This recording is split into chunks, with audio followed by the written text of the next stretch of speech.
Audio check test.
Oh, there's a countdown. I can just look there.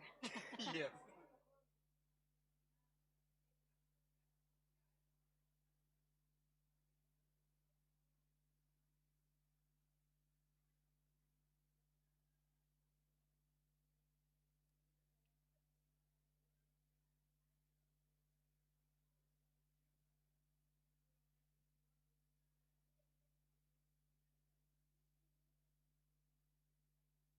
We're about to start in 10 seconds.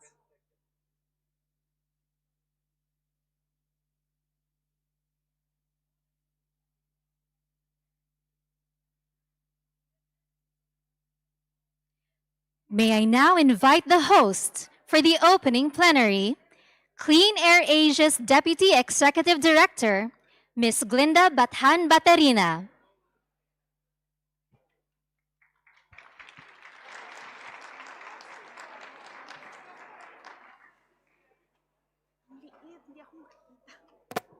I think we need some.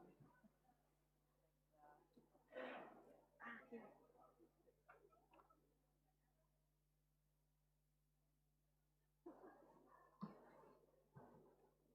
Okay.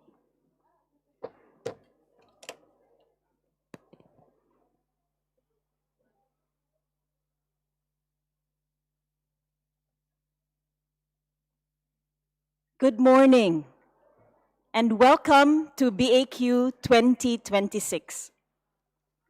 It's wonderful to see government leaders, city champions, health experts, civil society, development partners, and private sector innovators gathered here this morning. I'd like to request our opening plenary speakers to please come up on stage as we prepare for the opening plenary.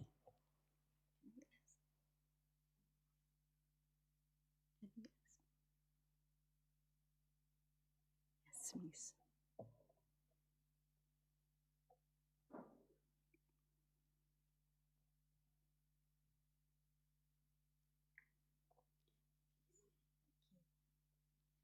We look forward to engaging with you in the next 3 days on scaling up air quality solutions in your city, country, or organization.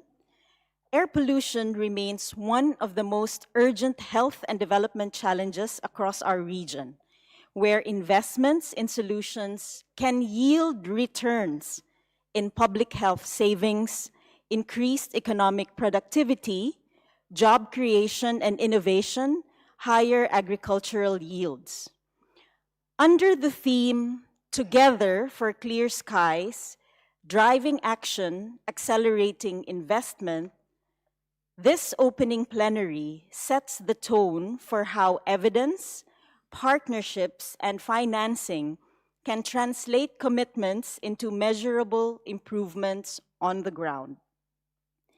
We acknowledge and thank the BAQ co-organizers, the Asian Development Bank, Climate and Clean Air Coalition, the United Nations Economic and Social Commission for Asia and the Pacific, the United Nations Environment Program.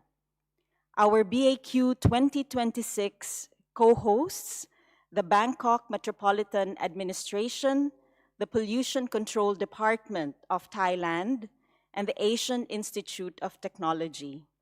And BAQ 2026 partners are session and activity organizers whose support makes this convening possible. Thank you very much, Glinda. To kick off the conference, please welcome Dr. Bindu Lohani, Chairman of the Board of Trustees of Clean Air Asia. He was a former ranking Vice President of the ADB for Knowledge Management and Sustainable Development and currently a trustee on the board of the Asian Institute of Technology, Bangkok, and Chairman of the Board of Trustees of the University of Nepal.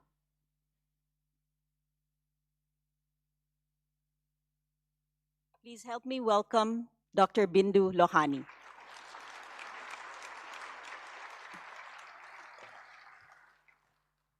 Thank you very much. Thank you very much. Excellencies, government leaders, colleagues and partners, I see many of them in the audience, and friends.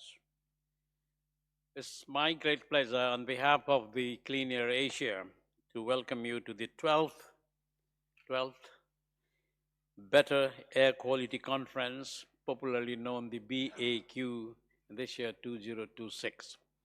I'm very happy to mention that this is the second time we've been in Bangkok. The last time the BAQ was held in 2008. So Bangkok is very, very special from that angle.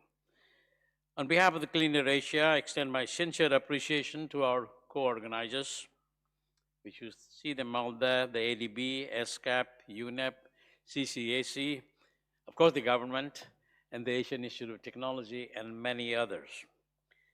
This platform, to me, itself demonstrates what effective air quality action requires: partnership, alignment, and shared ambition. Over the years, our understanding has deepened, no doubt about that. We know far more today than what we did in the past. And what we know is reasonably and very clear in some cases. Air pollution is not merely an environmental issue. It's a public health crisis, an economic crisis, and fundamentally a development crisis. But it is also a crisis we can solve. Nearly 7 to 8 million people die prematurely every year due to air pollution. The consequences go beyond health. Learning outcome decline, productivity suffers, and we weaken our human capital. All these are documented by studies and research. The economic cost is equally profound. Air pollution reduces global GDP by an estimated 3 to 6%. Sometimes we don't grow that much each year. In several Asian economies, losses reach up to 5 to 10% of the GDP. Again, we're not growing that big these days. In several Asian economies, the health expenditure has become higher. Labor days are lost. Agricultural output has declined. Investment competitiveness has eroded. We are quite literally breathing away, in my view, breathing away from growth. Yet the issue is still too often framed as a trade-off. Growth versus environment, the old ways of thinking. To me, the framing is not right. I might even be bold to say the framing is wrong. Clean area is not the opposite of development. Clean air enables development. Cleaner air, a safer climate, and healthier people can all be achieved through one integrated strategy, delivering multiple co-benefits. Air quality management must therefore move beyond fragmented sector-by-sector approaches. It must become integrated system across energy, transport, industry, agriculture, cities, health, and there may be more. Only through such integration can we achieve structural and lasting change. This is why, to me, to us, to the Clean Air Asia, BAQ 2000 matters. We are not gathered here to restate the problem. We know the problem. We know many of the solutions. What we need now is speed, scale, and investment. One focus must shift from dialogue. Our focus should shift from dialogue to delivery, from analysis to implementation, from pilot projects to transformation. Progress so far has been, at least to me, slow. I might even say too slow. Policies exist. Technologies exist. Solution exists. Finance also exists to some extent, but not at the scale required to get the job done. Globally, less than 1% of the climate finance is directed specifically to air quality actions. Urban air quality management in developing countries, as we know, requires tens of billions of dollars annually, yet the current investment meets only a fraction of this. The financing gap of air quality management, the financing gap for air quality management is large, persistent, and growing. Clean air must be treated as core economic infrastructure. Public finance must lead. Private capital must follow. We need bankable city programs, blended finance mechanisms, results-oriented financing, carbon market integration, stronger multilateral engagement, just to mention a few important priorities. And we need stronger institutions. Standards without enforcement are only words. Cities need authority, reliable data, monitoring system, and accountability. University and research institutions must continue strengthening the evidence base, health-related impacts, the source, identifying the various source and the trajectory, policy evaluation, etc., etc. In my view, we need a target. What do we want to do by 2030, 40, 50? To me, in my view, by 2030, we should aim to significantly reduce urban particulate pollution, accelerate clean energy transition, electrify transport system, eliminate the most polluting fuels and practices, including agriculture and open burning, expand monitoring across all major cities. And in my view, by 2040, clean air standards ought to be the norm. Air quality and climate policies should be fully aligned, and clean air should become a permanent, irreversible pillar of development planning.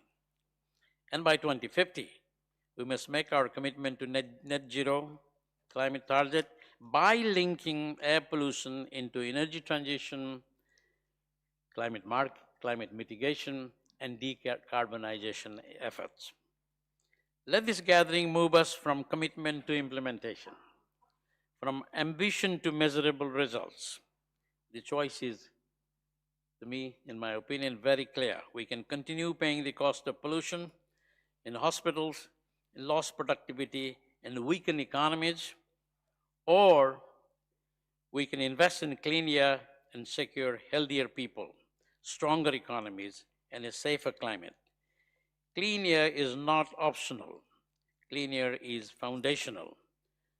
In this BAQ, after this BAQ, let's act with urgency, let's act together, and let us deliver. Thank you very much. Thank you very much, Dr. Lohani. May we now invite Mr. Yevgeniy Zhukov, Director General of the ADB Climate Change and Sustainable Development Department of the Asian Development Bank. He joined ADB in 1995 and held senior-level positions, including in the Pacific Department, the Strategy, Policy, and Partnerships Department, and the Office of the Secretary. Once again, a round of applause.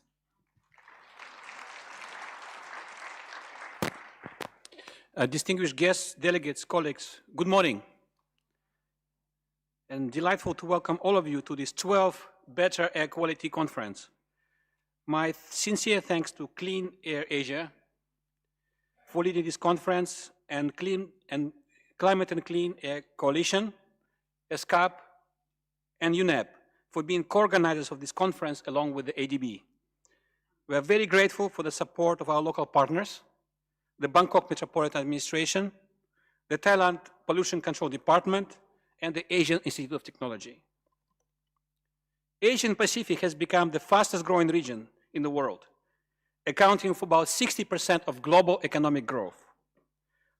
Yet this growth comes at a cost. Today, over 90% of the people in our region, or around 4 billion people, breathe in air which is unsafe for their health. Air pollution shortens our lifespan, it reduces productivity, strains health systems, and weakens development gains we have worked so hard to achieve. Urbanization and economic growth have brought energy, mobility, and opportunities to millions. However, they have also brought polluted skies at the cost of public health, environmental sustainability, and the quality of life. Air pollution and greenhouse gases, often emitted from similar sources, remain twin challenges that threaten health, climate stability, and long-term economic perspectives. Air pollution is also a major driver of inequality. Low-income communities, women, children, and older adults are often exposed, yet have the least capacity to avoid them. Women are disproportionately affected because of mobility, caregiving, and exposure to air pollutants. As we mark the International Women's Day this month, clean air is fundamental to gender equality, social inclusion, and human well-being. The impacts of air pollution are compounded by its transboundary nature. Emissions from transport, agriculture, industry, and fires cross national borders. No country can achieve the clean air alone. Regional cooperation is essential. Clean air is a fundamental need for a healthy population, increased labor productivity, and economic growth. Development financial institutions like ADB have a key role to play in scaling financing for air quality improvement. In recognition of this, air quality is a central part of ADB's mission to transform lives, strengthen economies, and safeguard our planet. Over the past decades, we have supported investments for clean air in People's Republic of China, Mongolia, and other countries using a variety of financial instruments. We're now working on replicating and scaling these initiatives, especially in South and Southeast Asia. While we're pleased that ADB has been recognized as the second largest investor on air quality improvement in the Clean Air Fund's annual State of Global Air Quality Funding report for last year, we also recognize that we need to do more. And we can do more by working on integrated solutions across sectors like energy, transport, urban, and agriculture, among others. Responding to the needs of our developing member countries, we are scaling up our efforts for the Asia Clean Blue Skies program, which is our corporate program on improving air quality, which was launched in 2022. Through this, we're supporting member countries and partners to develop high-impact, evidence-based solutions. As Dr. Lohani already mentioned, air quality requires integrated solutions, bringing in multiple sectors and partners to deliver positive results, such as lowering air pollution levels and reducing premature deaths due to air pollution exposure. Here in this country, in Thailand, ADB is prepared to support the government and private sector on key pollution reductions initiatives, such as second national PM action plan for the integrated quality program. We look forward to working further with the Thai government on this effort and collaborating with our development partners. Together, we can deliver cleaner air, healthier communities, and more resilient future for Asia and Pacific. Thank you. Thank you very much, Mr. Zhukov. Now may we invite Ms. Armida Alisjahbana, Executive Secretary of the UNESCAP. A big round of applause, please.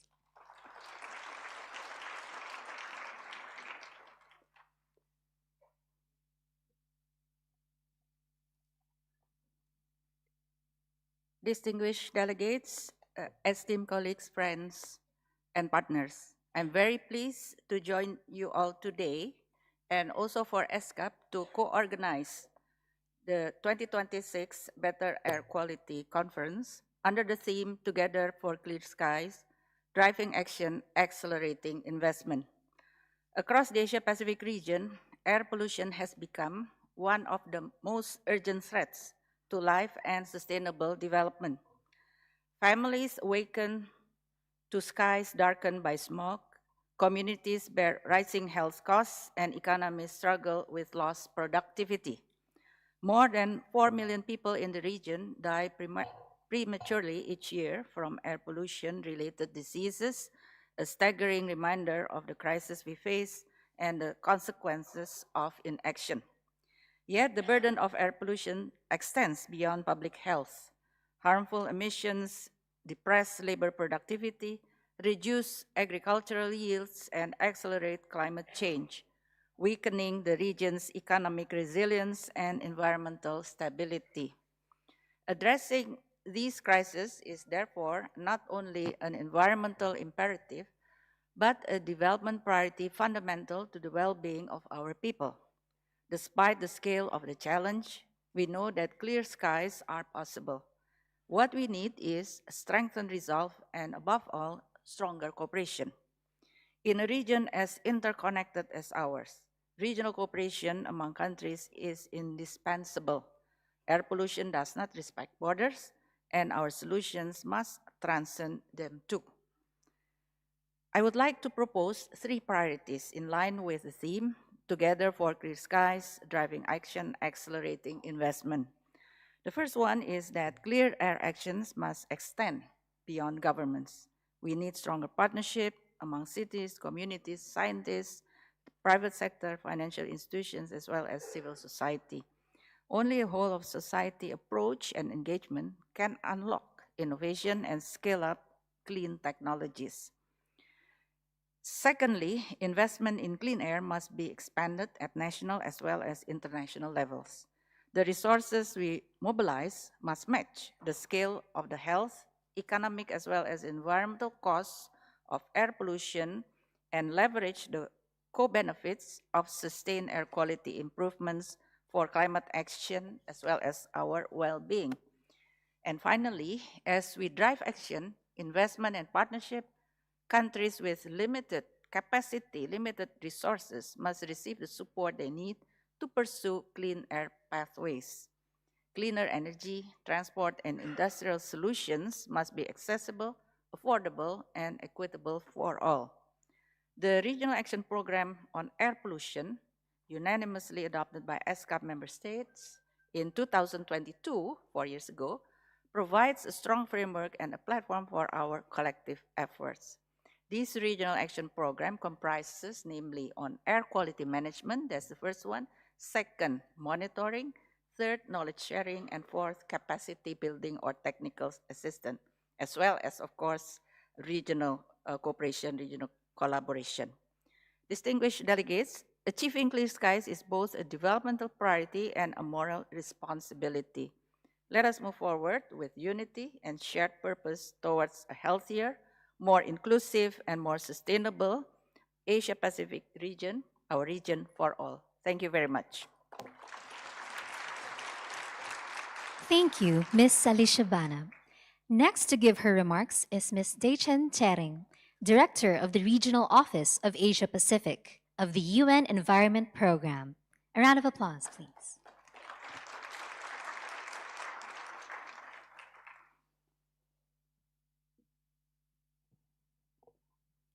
Excellencies, ladies and gentlemen, colleagues, friends, a very good morning. I also want to recognize the UN Resident Coordinator for Thailand, Michaela, who is with us this morning. On behalf of the United Nations Environment Program, it's an honor to be part of the Better Air Quality Conference, BAQ 2026. And this is the second time that we're welcoming you here to Bangkok. I believe you were here last in 2008. My esteemed panelists have already talked about the science, the politics, the importance of investment. We know science is indisputable. Air pollution and climate both impact human health. Solutions are known, but we're not getting to scale fast enough. We must accelerate our action to a pollution-free planet. The World Health Organization data showed that almost all of the global population, 99% of us, breathe air that exceed the WHO air quality guidelines of 2021. And as Ibu said, we have 4 million premature deaths in Asia Pacific. We know that concentration levels are magnified in cities, and in our region, I mean, it's the most urban, so most of us are in cities. And we know now that the most vulnerable amongst us are impacted with limited access to healthcare services. UNEP and Climate Clean Air Coalition did the Clean Air Measures for Asia Pacific report, and we identified 25 policy and technological solutions to tackle air pollution and climate in an integrated way. And again, as speakers before me said, it's multi-sectoral, and we have to work in an integrated manner. So if you take these 25 measures, We know that we have the potential to cut carbon dioxide by 20%, methane by 45%, reducing premature mortality by a third across the region, and reducing ozone-related crop losses by up to 45% for staple crops, a critical co-benefit to food security in the region. And it all goes back to measurable, scalable interventions that deliver simultaneously for climate and human health. If you consider the strong interlinkages and co-benefits of air pollution and climate action, it's an opportunity to integrate air pollution mitigation targets into the nationally determined contributions and the long-term emission development strategies. We're looking at the nationally determined contributions being the investment plan for the future, and it's important that we start to look at non-CO2 gases. We start to bring in PM 2.5 reduction goals, black carbon, and tropospheric ozone goals within the NDCs. More than 30 countries within our region have submitted the NDC 3.0. And countries are targeting agriculture and transport, and these provide significant opportunities for co-benefits with air pollution. So to accelerate implementation, we've heard we need regulatory frameworks for air pollution standards that set a target to sector standards. A UNEP report showcases that many countries have made progress in framing air pollution regulation, but ambient air is not yet legally protected everywhere. At last, UNEP and CCAC have the Air Quality Management Exchange Platform, and this actually provides specific sector guidance. This sector guidance focuses on no regrets and positive tipping points. And we've already heard to accelerate implementation, we need finance. Air pollution is chronically underfunded, and even methane action that has made it onto the political radar represents a mere 2% of climate finance. So colleagues, air pollution knows no borders, you've heard that. It's critical that we foster cooperation at all levels and strengthen partnership on air quality laws and regulations and scale up investments. In 2022, the UN General Assembly declared that everyone has a right to a clean and healthy environment. The regional policy landscape is characterized by shift toward binding mitigation frameworks. UNEP facilitates many global and regional air quality cooperation networks, such as the Acid Deposition Monitoring Network, the Air Pollution, the Asia-Pacific Clean Air Partnership, and the Asia-Pacific Regional Forum on Health and Environment with WHO as Secretariat. We are also working at the country level, at the sub-regional level. UNEP is very thankful to all our partners. We look forward to strengthening our collaboration and to identify opportunities to accelerate action. I thank you. Thank you, Ms. Tsering. Lastly, let's give a warm welcome to Mr. Elliot Harris from the Climate and Clean Air Coalition's co-chair of the Global Economic Assessment of Climate and Clean Air and former Assistant Secretary General for Economic Development and Chief Economist of the United Nations. A round of applause, please. Your Excellencies, distinguished delegates, ladies and gentlemen, good morning. It's a pleasure to join you here today at the Better Air Quality Conference, particularly as your region has made such great progress in addressing the problem of air pollution, although, of course, a lot remains to be done. Air pollution and climate change are often discussed as separate issues, but in fact they are deeply interconnected, and so too are their solutions. Superpollutants like methane, black carbon, hydrofluorocarbons, nitrous oxide, tropospheric ozone, they are responsible for roughly half of the current warming of the atmosphere to date, and they're also major contributors to air pollution. Reducing these superpollutants is the fastest and most effective way to slow warming in the near term, while rapidly improving air quality and health outcomes. This, ladies and gentlemen, is action that pays off now.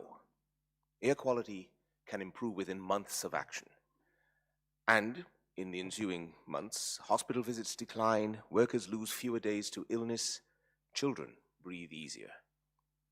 Clean air solutions are also climate solutions, and the economic returns are rapid. I have the privilege of serving as co-chair of the forthcoming UN Global Economic Assessment of Climate and Clean Air, which will be released in the months to come this summer. This assessment, to my mind, represents a major step forward in how we understand the costs of pollution and the benefits of action. It provides important insights into the economic dimension of the interlinked crises of climate change and air pollution. For far too long, we've considered the costs of air pollution and of climate change far too narrowly. We've been focusing merely on the market costs or on the long-term climate change that unfolds over decades. That approach, unfortunately, understates the real economic burden that we're already carrying. This economic assessment deliberately brings together market impacts and non-market costs. It places a monetary value on lost productivity, on lost work days, on long periods of illness, reduced quality of life, and premature death. But these are real economic losses. It's simply the fact, however, that they don't appear in GDP. Now, one of the key innovations of this assessment is the integration of increased morbidity, the incidence of air pollution-related chronic illnesses, alongside mortality. In the past, we largely counted premature deaths and treated them as people leaving the workforce. But in reality, people often suffer for years from chronic illnesses that reduce their productivity, increase their healthcare costs, require that family members leave work to give them care. The health systems absorb rising costs. And by combining illness and premature death in the analysis, we capture a far more comprehensive and accurate picture of the economic damage that air pollution actually causes. The economic damage is huge, but so too are the benefits of avoiding these losses through prompt and integrated action. In many regions, the value of avoided non-market health and productivity losses actually exceeds the cost of pollution control itself. And if the benefits of prompt integrated action on air quality and climate change are taken into account, well, these benefits can begin to materialize within a few years, not first in half of a century. The science is clear, the economics are clear, the real obstacle is implementation. And so this assessment also looks at the barriers to implementation. These include institutional weaknesses, technological gaps, financing constraints, lack of social awareness, and political challenges. And these delays can retard implementation by up to 8 or 9 years. The report provides guidance on how to recognize them and to overcome them. Political momentum and partnerships can be critical here, and this is where the Climate and Clean Air Coalition plays an important role. It's designed to help to close implementation gaps through facilities like the Super Pollutant Country Action Accelerator and through its Technology and Economic Assessment Panel. It identifies scalable and affordable solutions and translates science into practical investment pathways. Ladies and gentlemen, the encouraging reality is that action to reduce air pollution advances climate stability, public health, food security, productivity, and economic resilience all at the same time. It delivers visible results that people can feel in their daily lives, and this relatively quickly, not just in half a century. The solutions are available, the economic case has never been stronger, the benefits are rapid.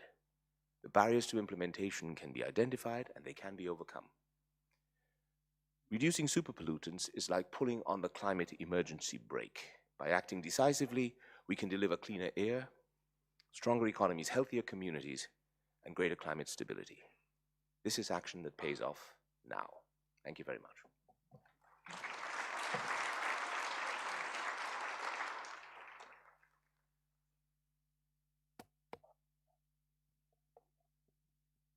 Thank you to all our opening speakers. We appreciate your commitment and partnership as we move forward in this shared mission.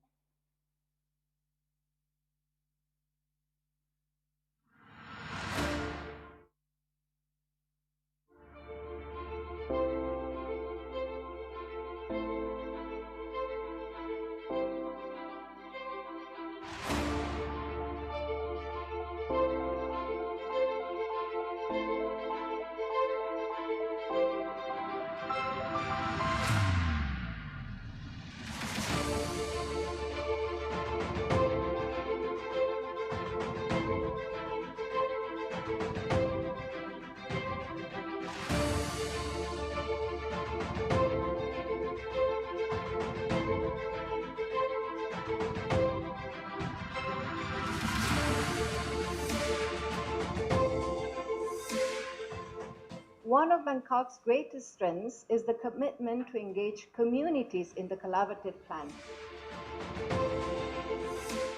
Clean air policy is stronger when it's shaped by communities and not only for them.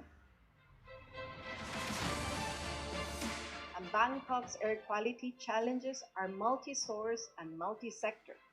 From transport to agricultural burning to transboundary pollution, no single actor can solve this alone.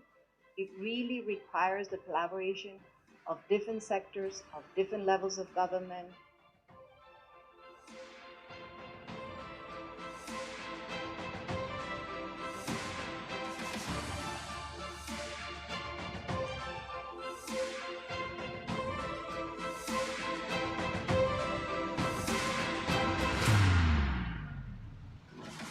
Bangkok has demonstrated leadership during critical moments, and the opportunity now is to embed that commitment into durable systems that endure across different cycles.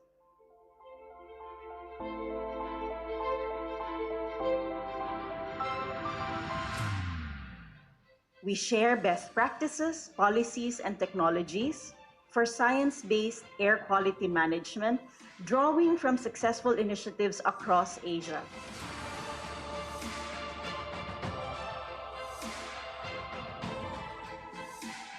The type of governance that Bangkok is trying to build upon is what really sustains the change in the long term.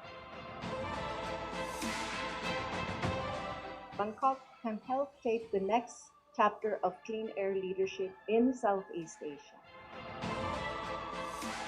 At BAQ 2026 and beyond, we will work towards strengthening regional and international partnerships with Bangkok to help make the priority actions a reality.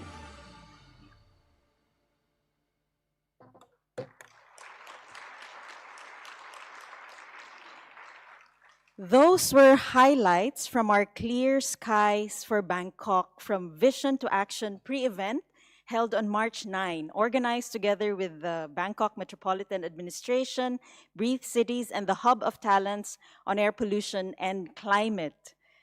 The energy and collaboration at this consultation on clean air action reflects Bangkok's growing commitment to transforming vision into tangible action for the city and for the region. To take us deeper into Bangkok's clean air efforts and path forward, it is my honor to welcome and invite Mr. Pornfrom Vikitsreth, Advisor to the Governor and Chief Sustainability Officer of Bangkok, to the stage to share Bangkok's clean air journey and what it needs to scale its ambition and achieve its goals to deliver better air quality. Please help me welcome Mr. Pornfrom Vikitsreth.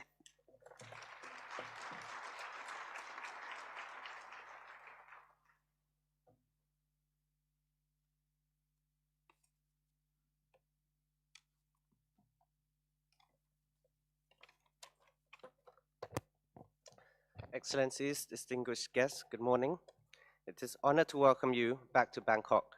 It's been 18 years since this conference was held in our city in 2008. Much has changed in those 2 decades. Our skyline is taller, our economy is larger, but challenges still remain as complex as ever. Bangkok has a problem that you can see and feel. On the worst days, a thick gray haze settles our city. Parents keep their children indoors, hospitals fill with patients, and the residents lose their trust that the government is doing anything at all. I'm here to tell you today that we are doing something, and it is working. Over the past year, Bangkok has made measurable, significant progress in reducing PM 2.5 pollution. This is not a claim based on optimism, it is based on data, and today I want to share with you, explain how we got here, and outline the work that still lies ahead. Let me start with what has changed. This past PM 2.5 season, high dust days, those orange and red alert days, reduced significantly compared to the year before. In December, the number of days fell by 40%. In January, by 45 in February last month by 50%. Nearly half the bad air days gone. In terms of actual concentration, PM 2.5 in January fell from nearly 50 microgram per cubic meter down to 37.6, equivalent to a 22% decrease. These are not small improvements. These are genuine turning points. Recently, the Ministry of Health also reported that PM 2.5 related patients have decreased in January as well, which is a great success for us. To solve a problem, you have to understand it. So what is actually causing Bangkok's air pollution? Our analysis showed 3 roughly equal sources, each contributing to 1/3 of our PM 2.5. First, the poor air circulation. Bangkok sits in a basin, and in certain seasons, wind and weather conditions trap pollutants close to the ground. Second, vehicle emissions. Bangkok remains one of the most congested cities in Asia, and diesel engines are a major contributor to fine particulate pollution. And third, biomass burning. Agriculture burning in provinces upwind of Bangkok sends smokes directly to our city. These are not from assumptions, but from the work of our dust detective teams comprising of experts and from academia and civil society. We have also installed superstations, advanced monitoring equipment that tracks not just levels, but sources and chemical composition of the dust real time. Now that we have established much better understanding, we've needed a strategy that both scientific and practical. Let me take you through what we have done. In September 2025, Bangkok, we formally self-declared a pollution control zone.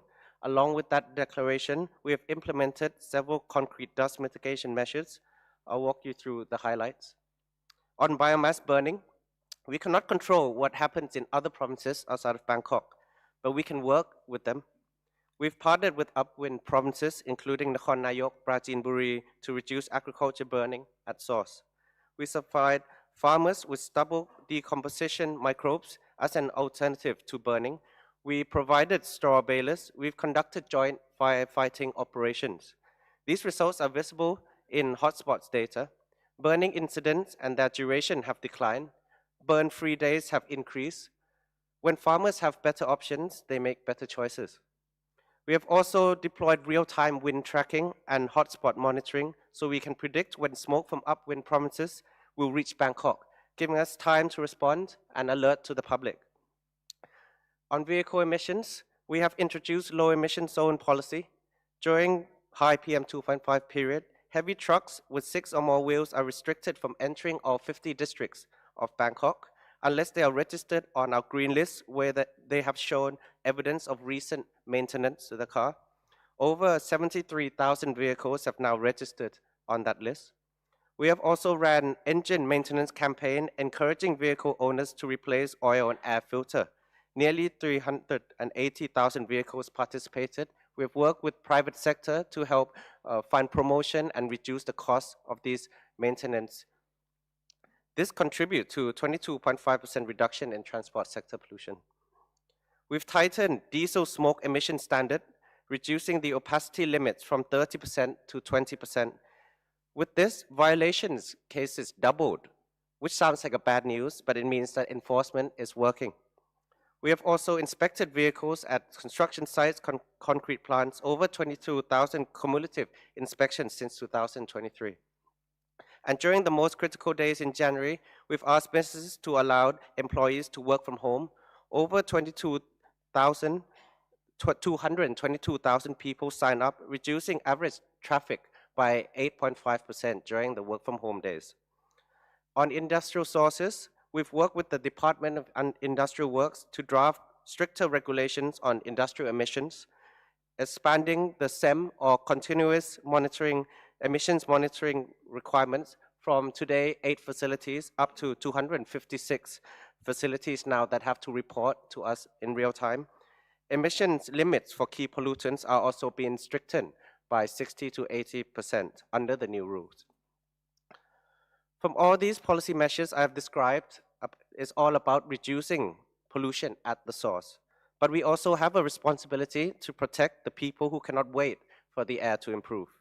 We have been installing clean air rooms in schools, in early childhood centers.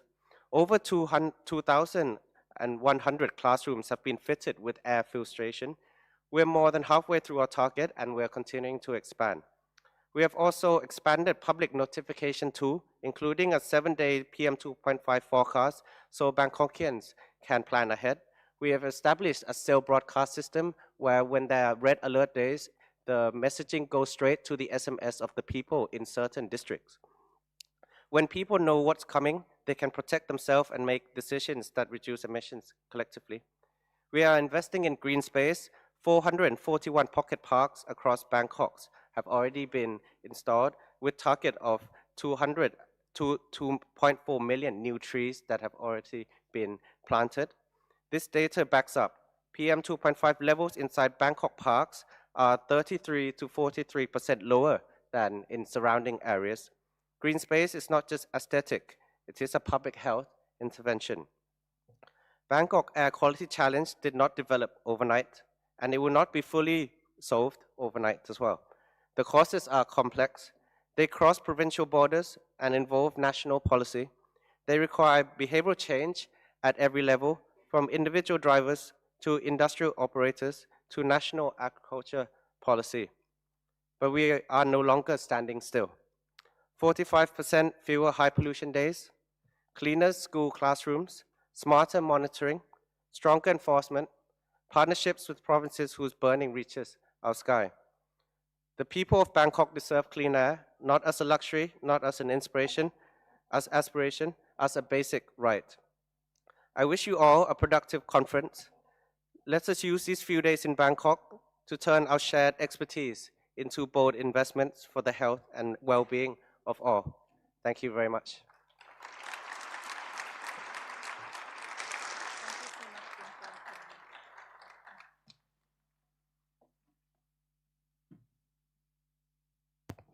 Thank you very much, Kunpon, for the inspiring actions led by Bangkok to make Bangkok breathe cleaner air. Now we move on to our keynote presentation. Our keynote speaker is Professor Hakabin, a professor at the School of Environment and Dean of the Institute for Carbon Neutrality of Tsinghua University. He is academician member of the Chinese Academy of Engineering, Vice Chairman of the National Expert Committee for Ecology and Environmental Protection, and Chair of the China Advisory Committee of Clean Air Asia. With over 30 years in air pollution control research, he is one of China's foremost experts in air quality and public health. His key contributions, adopted in national plans for acid rain and PM 2.5 control, include the Multi-Resolution Emission Inventory for China, online platform, an innovative source apportionment approach integrating emissions, observations, and simulations, and a dynamic model for evaluating pollution control strategies. Renowned domestically and internationally, Professor He has received numerous awards, including the 2018 Climate and Clean Air Award for Transformative Policy from the UN Environment Programme's Climate and Clean Air Coalition. A round of applause for our keynote speaker, Professor Hakabin.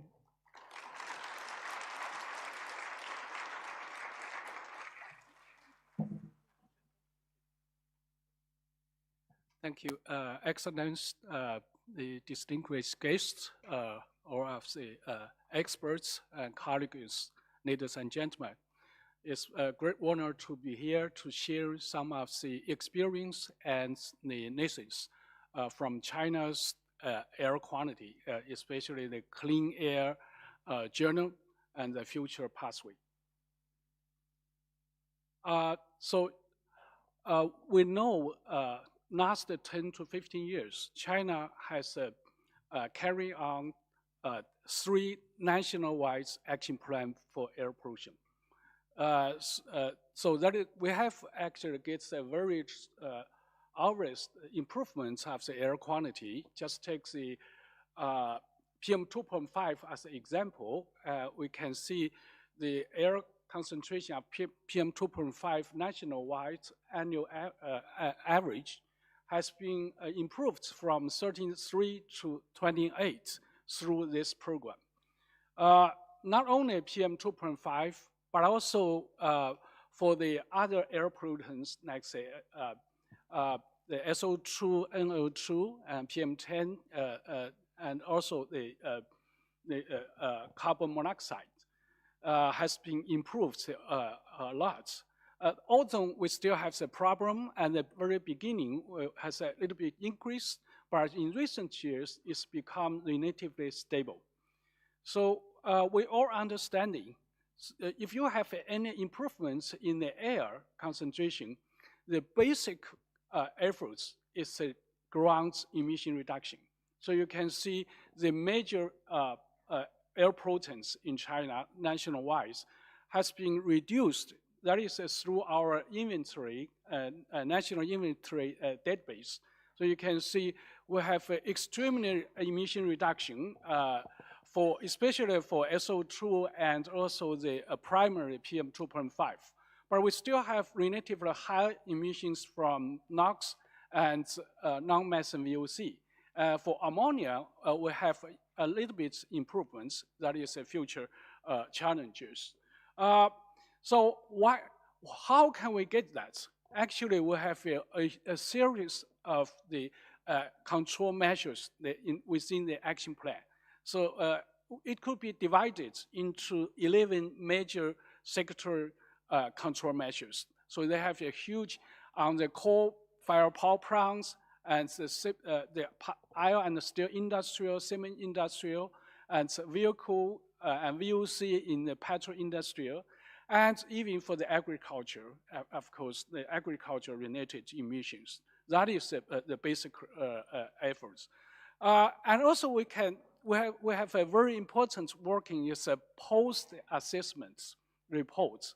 So for each action plan.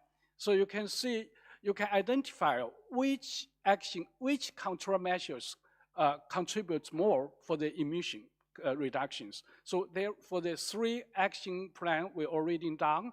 Actually, we for the recent the 3rd action plan, we are just finished the post assessments. And also, you have to answer the question from the decision maker and also the publicers. That is, people just say you get a better air quality because you are lucky, you get a better meteorological condition. So we have getting the quantitative analysis. The blue column has shown the majority is the control, the emission control, emission reduction. The yellow column has shown some of the, sometimes the meteorological can help a little bit, but not the majority. And even for the last 10 years, we have the pandemic. That is the red color column, but it's also a little bit. So the majority is the manpower, the control emission reduction. That is very clear. And also we can use the modeling to see the reduction has a connect links with the air concentration. Which control measures is a majority contribution to the air concentration? They have some of the transfer. So we have shown the details for that. The most important thing is you can identify what happened and what is the next potential priority control area. So that this has shown the China's national air pollution program, control program, has not only, they have getting, of course, the huge the investments from the governments, and also they have attracted the investments from the market mechanism, and also from the people, the industrial sectors. And also we get the benefits. Core benefits from the health, and also the benefits from the CO2 greenhouse gases reduction. So that is a very clear picture. And if you look at, in the future, China has a new challenge. As you all know, this February, we just officially announced our the upgrades air quality standards. So from the 35 to 25. So that is a new period. So this is a new challenge. If you look at this table, the old standards, the national-wise, the total cities can meet the new standard has been reduced from 74% to 38%. So that we need new efforts, and also for different the important region, like the Beijing and surrounding area, Yangtze River Delta, and the Fenway, that is Shanxi and Shanxi provinces. So that is a really new challenges for us. And we have the new program. So if you have to increase the cities, the number of cities who can meet the new standard, so you need a reduction of the emissions for SO2 NOx and primary PM2.5 and the VOC. So where you can see the area, the sectors has been changed. Before 2030, the end of pipe control still works, but you have to switch gradually to energy structure adjustments and energy efficiency improvements in power, steel, and cement industry.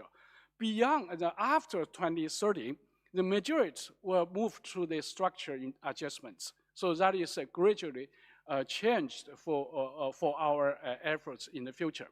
And also, even if you follow up, that's the new action pathway, as we have gradually improved our the air quality.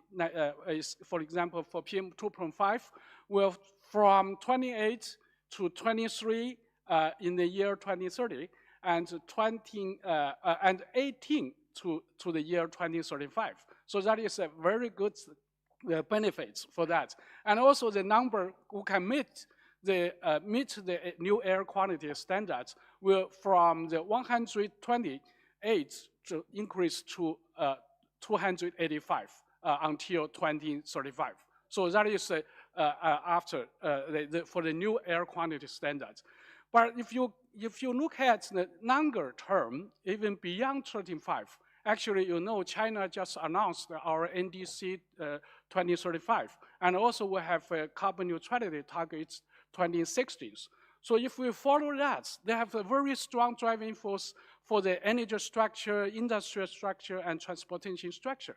So they have to help us to getting a lot of benefits, not only for greenhouse gases, but also for the conventional air pollutants. So in that case, we will, until 2060s for China, that is a very good the news, very good the news in the future until 2060s. If you realize the carbon neutrality goal, the China's average annual average PM2.5 could be less than 8.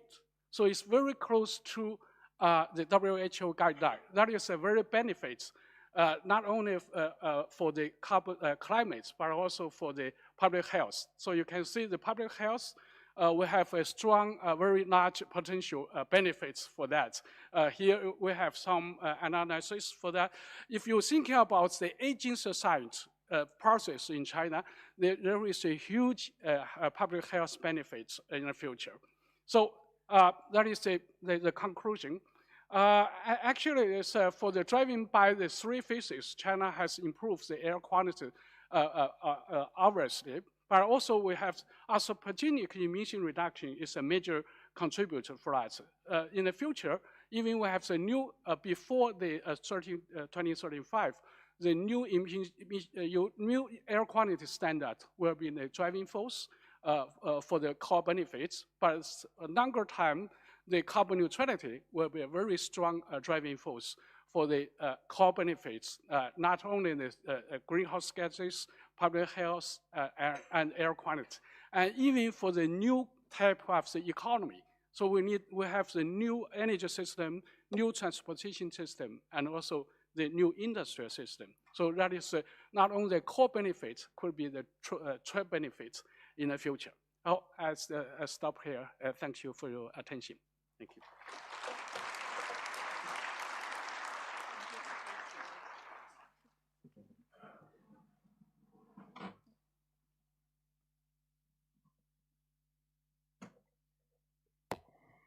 Thank you, Professor He, for sharing PRC's clean air journey and future pathways. We now move to our panel, Evidence-Driven and People-Centered Pathways to Clean Air. May we invite to our stage our moderator, Dr. Supat Wangwong Watana, Director of the Hub of Talents on Air Pollution and Climate. He was also former Pollution Control Department Director General. And I'd like to call on our panelists on stage. Dr. Ailan Lee, World Health Organization representative to Thailand. Ms. Michaela Freeberg-Story, UN Resident Coordinator in Thailand. And Mr. Bjarne Pedersen, Executive Director of Clean Air Asia. Mr. Shikhar Jain, Executive Director of the Center of Excellence for Sustainable Development, Confederation of Indian Industries.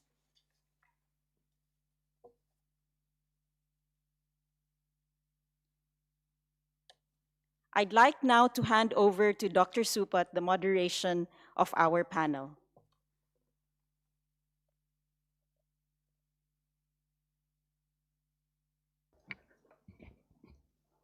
Thank you very much, Glenda, for the introduction of the opening plenary. The title of the plenary today, we actually have four esteemed panelists today. They are from international organization, from Clean Air Asia, who actually the main organizer of this Better Air Quality Conference. And lastly, we have a representative from private sector, from the Confederation of Indian Industries. And the title of the discussion on this panel is the Evidence-Driven and People-Centered Pathway to Clean Air. So we have the four panelists to show us their view on how evidence, in particular scientific evidence, and the people center could pave the way to clean air in our society. So I would like to start with first Miss Ellen Lee. I hope I pronounced your name correctly. She is the representative of the WHO in Thailand, and she will share with us on the view on the health aspect. Please. Excellencies, dear colleagues and friends, Sawadee Ka. Good morning. I would like to start by thanking organizers for inviting WHO to be this important panel discussion. Thank you, Dr. Supan, for your question. Let me start with one simple truth. Clean air is one of the most effective ways to improve people's health. As our previous speaker mentioned about air pollution causes around 7 million premature deaths every year worldwide, mainly from heart diseases, stroke, chronic respiratory illness, and lung cancer, with a large burden in low and middle income countries. So science is clear. The latest WHO Global Air Quality Guideline shows that even low level of air pollution can harm health. And this guideline provides evidence-based target to help countries to protect people by improving air quality. And the commitment from member states is also clear. Last May, actually I was also in that situation, the WHO member states adopt a new global roadmap, including for first time a voluntary target to cut the health impact of human-made air pollution by 50% by the 2040. This is a very ambitious goal for all the countries and for the people. So Dr. Sopat, to to respond to your question, allow me to highlight 3 points that are evidence-based, and I believe they are relevant to all of us in this room. The first point, health evidence must guide policy design, urban planning, and investment decision. If we want to clean air strategies that truly protect health, then the health evidence must be at the center of the decision making. When the countries and the cities align their air quality standard with the evidence-based WHO technical guidelines and use this guideline as a reference for national legislation, they really create a health-based foundation for action. Of course, standards alone are not enough.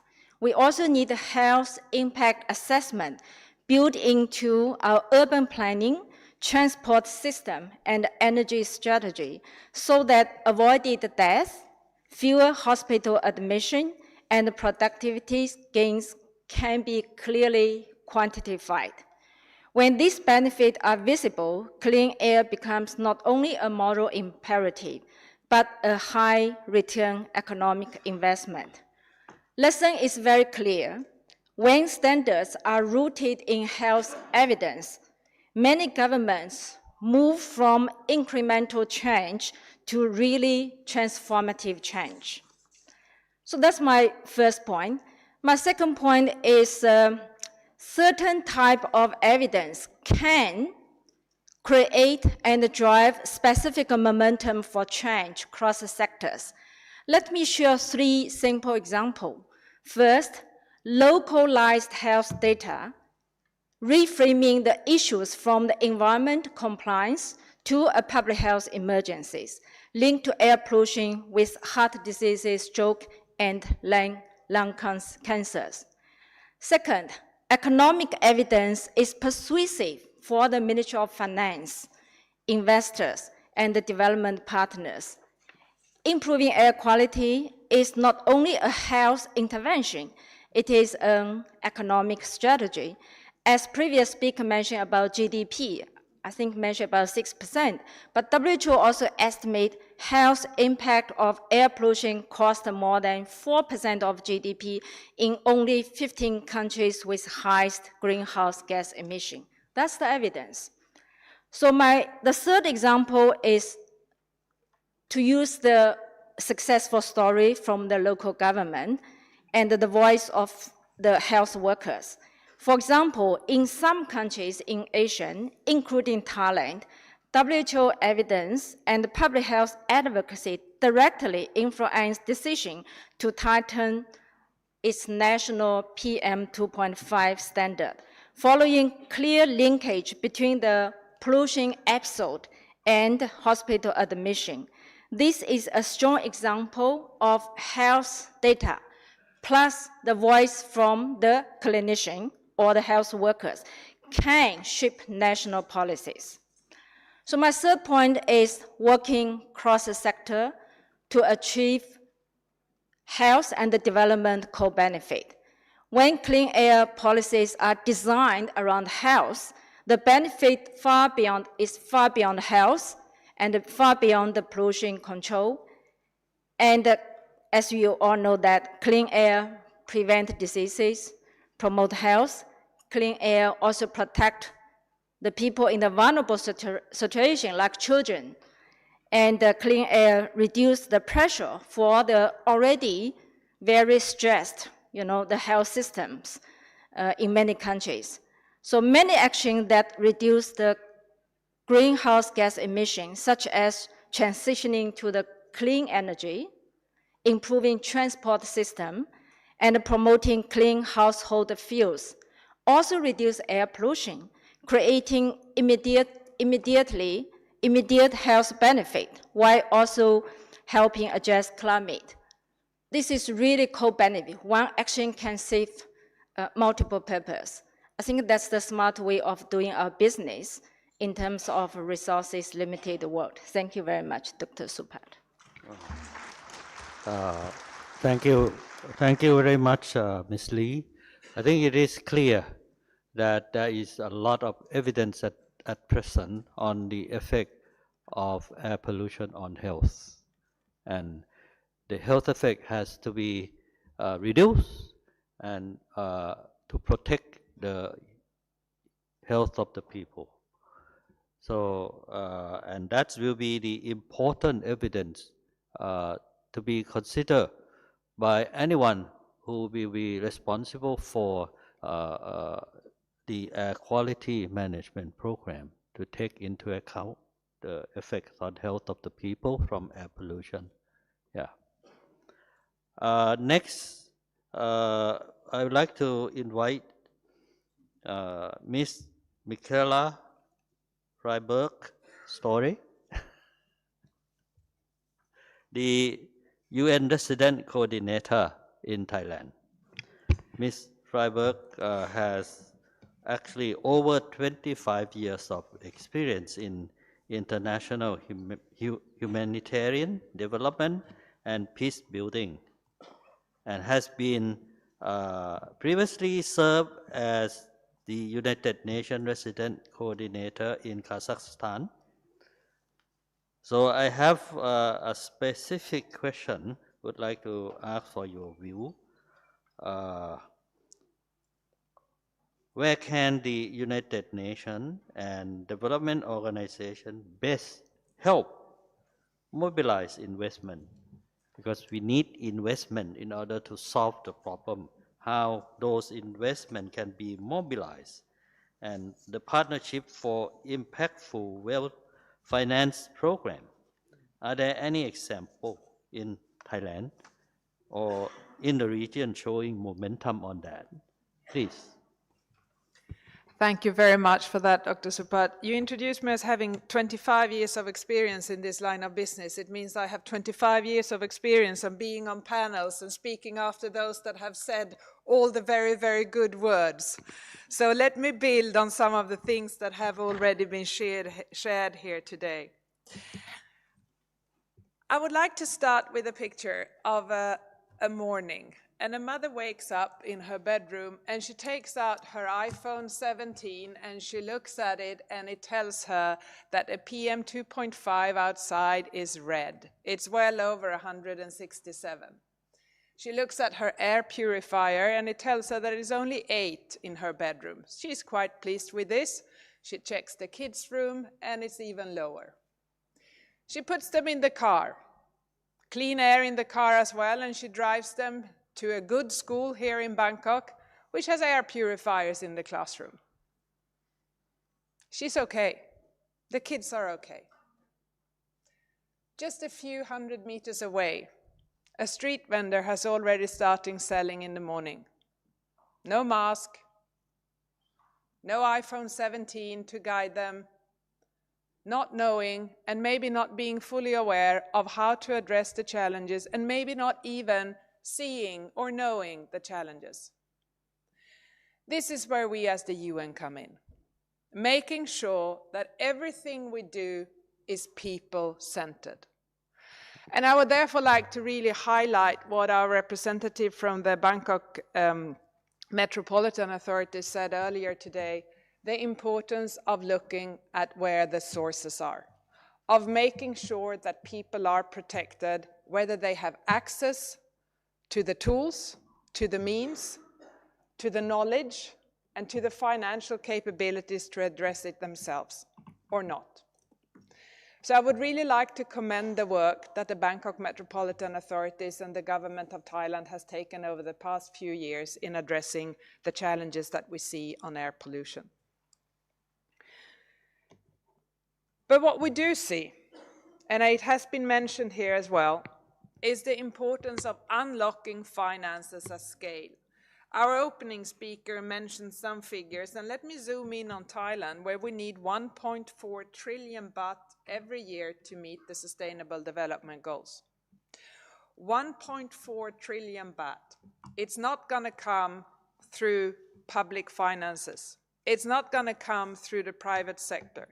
It's not going to come from international instruments. It's going to come from a combination of all of those and more. That is why we as the developing partners, or however we define our partnership, have an absolutely unique situation in bringing this together. We need to work with supporting carbon pricing, emission trading, so that pollution reduction generates revenue that can be reinvested. We need to use blended finances to reduce the risk for lenders. And we need to work with what we call a whole of government, whole of society approach to when we do this. That is why I'm so glad to see the very strong focus on the Sustainable Development Goals from the provincial governors across Thailand. In this very room, all 77 of them came together not that long ago and signed their commitment to the SDGs. Not many countries have achieved that, having every single provincial governor sign up to the SDGs. That's how we create impact at a local level. I would also like to highlight the fact that Thailand has submitted its NDC 3.0. We see it as a significant step, and we're proud for the partnership and support we have provided as the UN. Whether it is through UNIDO that has been working with heavy industries, UN Habitat working with innovative approaches with the private sector, not least the Toyota Mobility Foundation on mapping pollutions, or UNDP working with Generali on piloting AI-based tools that help medium-sized businesses and small enterprises to estimate financial losses linked to the PM 2.5. Finally, I'm going to echo what Dr. Eileen was saying when it comes to data. Whether we are WHO, or whether we are UNEP, UNDP, FAO, or ESCAP, UNEP and ESCAP hosting us here today, it is essential that we work with the right data. We need to use all the new innovative approaches that we have through AI and through digital information, and making sure that the government brings this together. With that, I think I've highlighted some of the aspects of making sure that we remain human-centered while working at a systematic level. Thank you. Thank you very much, Ms. Freiberg. At the end, what we are doing here is for the health of the people. That's the people center. And are we safe here in this room? Yes. Are we safe? Yes. Yes, because we are inside the building. If you step outside on the street, will you still be safe? Today is good. Today is good, but still, Thank you, BMA. the closest monitoring station to UN building indicate PM 2.5 concentration of around 25 microgram per cubic meter. That's Chinese standard, right? 25 microgram. So even outside, we are safe. I think has to thank to the BMA, all the effort that BMA has made in the last couple years. But not just that. If you go and look at the whole Bangkok, there are some locations, PM 2.5 even lower than 25. It's around 15 microgram per cubic meter. And that is interim target 4 of WHO already, 15 microgram per cubic meter. So I think Bangkok has achieved, but it still needs investment by the government, and also investment by the private sector as well. So I would move to one of the most active non-profit organization in this region or Asian region, Clean Air Asia, which has been working on air pollution in Asia for more than, as far as I remember, 3 decades already. So we would like to welcome Mr. Yevgeniy Peterson, who is the Executive Director of the Clean Air Asia. May I invite Mr. Yevgeniy Please. All good? All right. Communities and evidence and scaling action. I'm going to talk a little bit about what we see as some of the key regional gaps and where do we see opportunities for scaled action, which is what we need, what we're here for. We, Clean Air Asia, comes to this conference with the mindset that we do have a number of solutions. We do quite well know what our solutions are. What we do need to address is the challenges to implementation of those solutions. This is where finance comes into the picture, but also other evidence. So let me talk about some of the key regional gaps that we see. I'll talk first about communities. It's a fact that our communities are growing. Our urban centers are growing. Our cities are growing across Asia, especially the secondary cities. So what does it mean? It means that we're going to see more and more strained institutional and technical capacity to address the triple challenge of air pollution, climate, and public health. We're also going to see, if we are not act with urgency, potential infrastructure decisions locking in pollution and carbon emissions. What do we need to move forward from that and address this gap in an evidence-based manner involving our communities? We need better enforcement of the standards that we have out there. We often talk about the need for more standards and policies, but there is also a need for actually better enforcement of what we have. We know that we have vehicle industrial waste regulations in many countries, cities, communities, but we need to make sure that better enforcement of those delivers fast health and climate benefits. Where do we lack evidence in our urban centers, in our urban communities? Still, many cities, especially secondary cities, lack the data to act. Therefore, we go into sort of a not so great circle with limited emission inventories and problematic source attribution.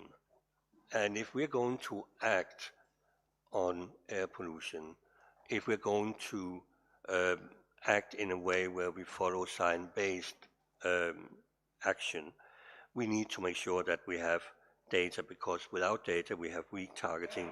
We have indeed also weak grounds for the investment cases. We not only need data to understand air pollution, we also actually need data for the investment cases to solve the problem of air pollution. And this leads me to the financing gap. We do have the proven solutions, as I mentioned: cleaner transport, industrial control, cleaner fuel, waste managers. We saw fantastic examples from China. We know these deliver clean air, they deliver low emissions, they deliver improved health. What we now need is scaling. We need scaling in stronger investment pipelines. We need a stronger investment pipeline, We need blended finance. We need capacity. We also need capacity and evidence to provide as a sound ground for scaling the finance for the implementation of those solutions to reduce air pollution, improve the climate, and improve public health in our growing communities. Thank you. Thank you. Thank you very much, Yevgeniy. Clean Air Asia has been working in this region for more than 3 decades, as I mentioned, and a lot of information being collected, a lot of study being done in Asian cities, and that would be the evidence to be used for driving the clean air action in the region. I think the government and also the private sector would be very much involved in turning this around. The final panelist today, we have from the private sector, Mr. Shikha Jain. He is from the Confederation of Indian Industries. And I would like to ask Mr. Jain on a specific question, because every time when I work here in Thailand, and sometimes we need the private sector to do the investment, we always hear some challenge and also a lot of obstacle that we are facing from the private sector. So I'd like to really ask Mr. Jin, what is needed to build the business case for industry to invest in clean air solution? The role of the private sector in terms of investing pollution control equipment to reduce emission into the air from industry in particular. May I invite Mr. Shikha, please? Yeah. Thank you. Thank you, Chair. Excellencies and dignitaries, ladies and gentlemen, thanks first of all for Clean Air Asia for inviting me, representing Confederation of Indian Industry, one of the world's largest and oldest industrial association. Chairman panel has asked me to throw light on how private sector can contribute to this problem of air quality management. And from India, we have some solutions that we have worked in last 10 years, a complete decade of work that is there. It's all evidence-based. It has data supported by it. It has case examples, which I can't discuss in this limited time. But those of you who want it, it's all available on our website, and you can interact with me.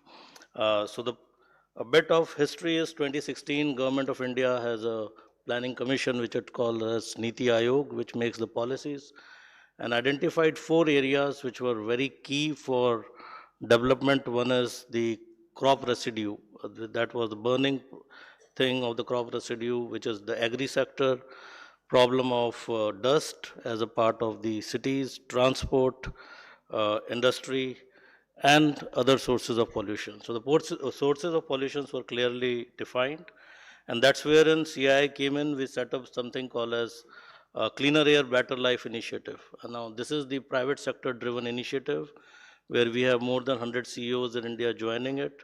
We extended it to all the stakeholders, and I think that's the key for the private sector to work, is that you have to involve all the ecosystem players in it. And once we involve them, that's where we started working with them with the solutions. And I think the first of the solutions that we have worked is on the crop residue management, where we have more than 200,000 farmers who have stopped burning the crop residue management across 1,100 villages, and 90% of the 1.1 million acre land which was under the paddy crop is now, they have stopped burning it, and because of that there is around 63 million kg of air pollution along with the secondary pollutants which have been reduced, 22 million kg of PM10 avoided, 2.5 million kg of black carbon reduced, and another was that it has also led to the saving of the water. So I think all this is very evident, but the key learning over here is that private sector with its scientific knowledge, with the corporate social responsibility funds that are there in India, to bring in the equipments which the farmers need and use it in a cooperative manner. Scaling has to be done because India is huge. This is the example only of 2 provinces in the north of the country, of Punjab and Haryana, that I am quoting to. Second is an example on the airshed management, that is at the city level, which we have worked with the city of Pune and Indore. We found out that a lot of capacity building has to be done on ground with the volunteers. So I think that's again where the private sector role becomes very critical, because how do we train n number of people as sanitation officers and other officers to stop the open air burning, identifying the right sources, and then bring in private sector to say that, okay, these are the solutions which could be provided. So on the dust control measures, we are coming out with the guidelines for cleaner construction practices. And I think that's where we will have the complete value chain that works along with us. Another learning is that you can't work in isolation. You have to go across the value chain. And then the example of scalability, which others have also raised. From the point of view of finance, I think the key thing is that there are disclosures requirement which has come up also for the private sector for the complete value chain. ESG funds are available. I think key thing is that how do we demonstrate the impact? And I think our experience from private sector is that government, city governments can work very closely, show the model how it works, do the capacity building, but work across the value chain, and private sector has the capability of leading it, but take directions from government and help in policy advocacy. And I think that has led to almost 90% of the recommendations that the private sector has done being endorsed by the government, and that's how government can further go and work into other cities as well. So I will stop here and we can sort of share the examples later on. Thank you. Thank you very much, Mr. Chika. At the end, if there is evidence to prove that it is a problem, people being affected by the health, by the source, I think there is no problem for the private sector to make the investment. And that is my experience in Thailand. When we discuss with the private sector, the first question that we always receive, why we have to do that? And we have to show the evidence of why to respond to that question. Once it is accepted, there's no problem for the private sector to make the investment. I think that's probably the conclusion that I will have with for Mr. Chika. I'm not sure whether we still have time because we still have one final round of the question, which will be the closing. I would like to ask each panelist to give a very short, concise answer of this question, the same question for everyone.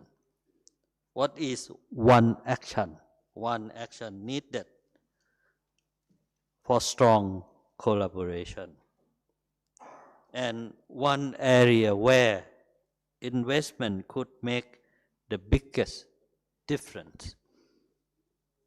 2 words, one action and one area for investment. Please.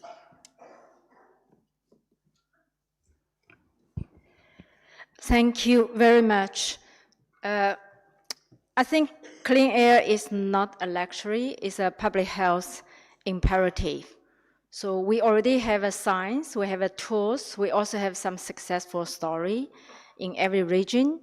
So to me, if we can design policies, cities, and make the investment decision around protecting human health, and we will have the sustainable development. If you're asking me focus on one single priority action, I really would like to focus on to address root causes of the air pollution issues. That's the prevention. Thank you. Thank you very much, Ms. Lee. May I ask?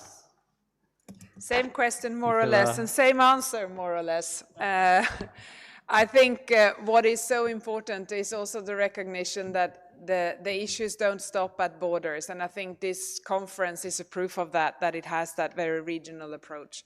So I think by strengthening the regional cooperation around these issues and creating accountable national frameworks where we actually implement the laws and regulations that are in place in countries, because they are there.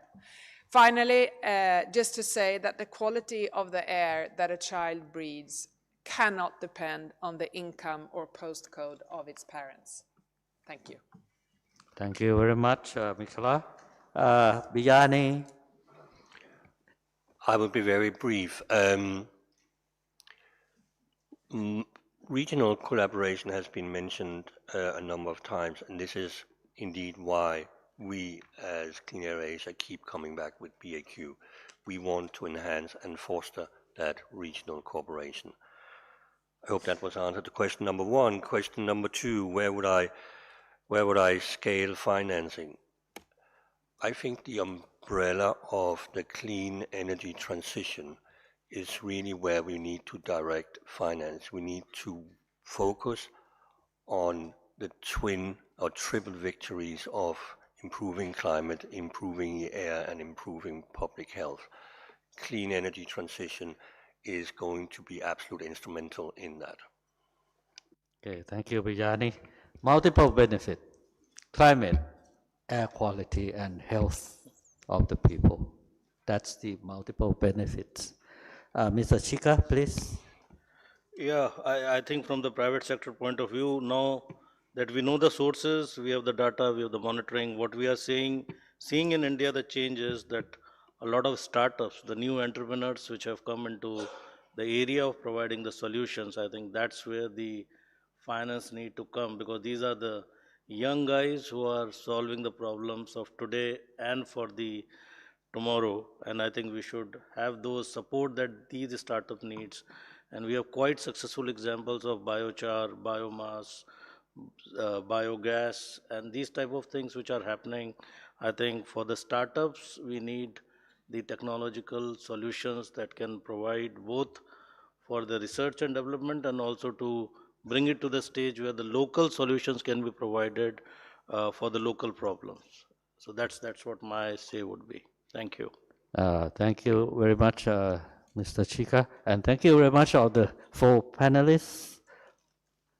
So could we give a round of applause for?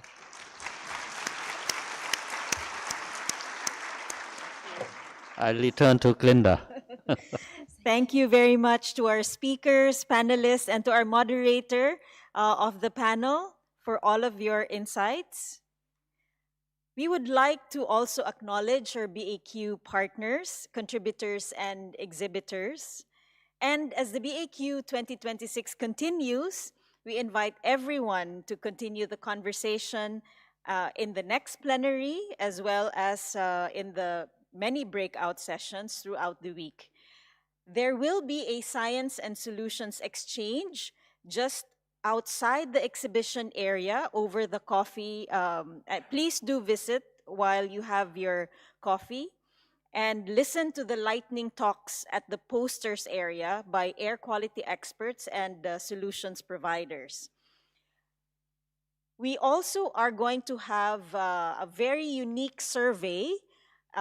Here are the QR codes for a project and funding matchmaking survey that we are doing for the BAQ. You can use your mobile phone to answer a very brief survey and indicate the proposed project that you would like to be funded. We're not promising that the projects are going to be funded, but this will give an indication to funders that are present here about what is needed in cities and countries in Asia. We are all invited to have coffee and snacks for the next, up to 11 a.m. We have an exciting plenary on accelerating investments that you are invited to all join at 11. And so please do enjoy your snacks. I'd like to request all our opening plenary speakers and panelists for a group photo to commemorate today's session. Thank you all and see you at 11 a.m.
We're good to go. Hello, everyone. Hello once again. We hope you enjoyed the quick break and the networking. Rest assured, we will have many more of these in the next few days. For now, we are about to start our next plenary for this morning.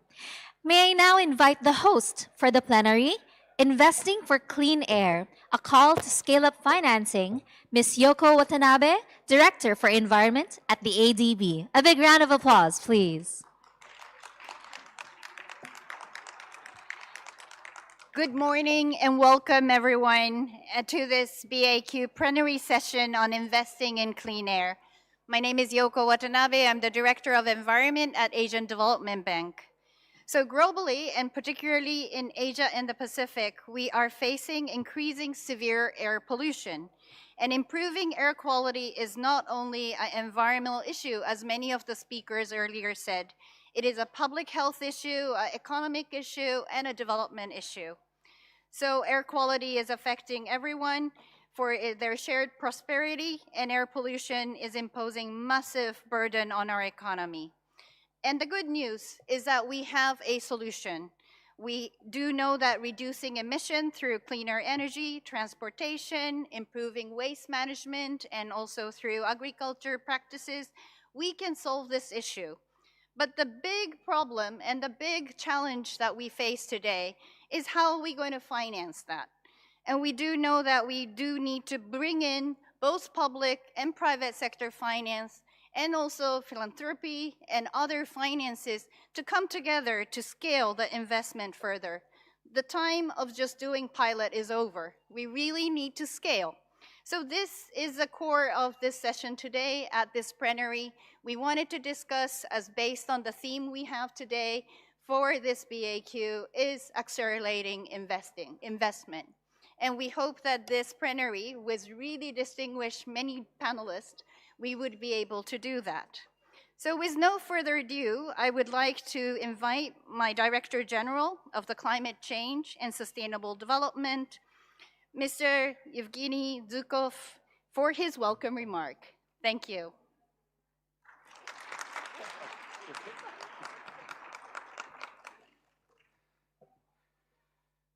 Thank you, Yoko.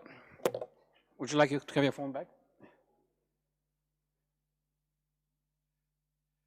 So good morning once again. So air pollution is a public health emergency, as Yoko just mentioned. In 2023, it was linked to around 7.9 million preventable deaths worldwide. And with Asia bearing the greatest burden, about 70% of air pollution-related deaths occur in Asia and the Pacific. This situation is likely to become worse in the coming years if we do not take the needed actions now to reduce air pollution. Beyond the human toll, polluted air carries heavy economic and social costs for the lost productivity, rising healthcare expenditures, and diminished quality of life. Yet, investment towards air quality have not kept pace with the magnitude of the problem. Solutions to improve air quality receive only around 1% of international development finance, even though they deliver powerful benefits for the economy, climate, health, and other development priorities. Addressing this imbalance between impact and investment and explore how to scale and accelerate finance is the focus of this session today. Over the past decades, ADB has supported air quality improvement, including the People's Republic of China and Mongolia, and has financed billions of dollars of investments in air pollution reduction in Asia and the Pacific. For our our environmental action plan for 2024 to 2030, which is our roadmap to tackle the triple planetary crisis of climate change, biodiversity loss, and pollution, we work on this issue. Air quality is at the core of this action plan to expand our portfolio on environment and nature while embedding environment across all our sector operations. So we are making some progress in advancing this agenda. For example, last year, 22% of our all approved projects supported nature and environment, and about half of this, so 12% our portfolio contributed directly to air quality improvement. So we're also progressing quite well on our overall target to increase climate finance to 50% of our total committed operations by 2030. So between 2019 and 2024, our climate finance reached $42 billion US. So many of this investment, particularly in renewable energy, efficiency, and transport, are bringing substantial improvements in air quality. So together, these commitments anchor ADB's commitment towards air quality improvement. However, we need to and can do more to scale finance for air quality improvement. We are moving from isolated initiatives to systematic, integrated approaches with multiple sectors to prevent, reduce, and manage air pollution. Focusing on cutting down emissions from high-impact sectors will protect people's health and ultimately substantially reduce the number of deaths and illness due to air pollution exposure. Private sector finance is crucial to reducing financing gap, foster innovation, and scaling up delivery of clean air solutions. So we are working with our partners on a broader range of financial instruments to mobilize private capital, including potential bonds, credits, and other mechanisms to help reduce risk for private investment. The evidence is clear. Investment in air quality can deliver high returns for our economy and society. It lowers health costs, boosts productivity, enhances competitiveness, and contributes to climate mitigation. The question, of course, is no longer whether action is justified, but how to mobilize capital and scale, how to align incentives, strengthen policy frameworks, reduce risks, and crowd in private investments. So I look forward to discussion in this session. We can bring together the resource that deserves, as air quality underpins healthy people and planet, and resilient economies for sustainable development. Thank you.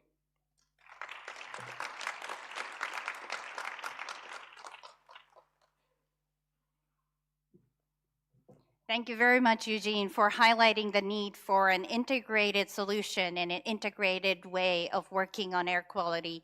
And I also want to recognize there is many colleagues here from ADB who are from the sectors like energy, transport, and finance who are here to further dialogue with all of you. So please take this opportunity to see how we can do that integrated approach. So let's further explore what we can do further. To set the scene, I'm going to invite Mr. James Morris, the Program Officer from the Climate and Clean Air Coalition. He's presenting this presentation on behalf of Amanda Curry Brown. Thank you.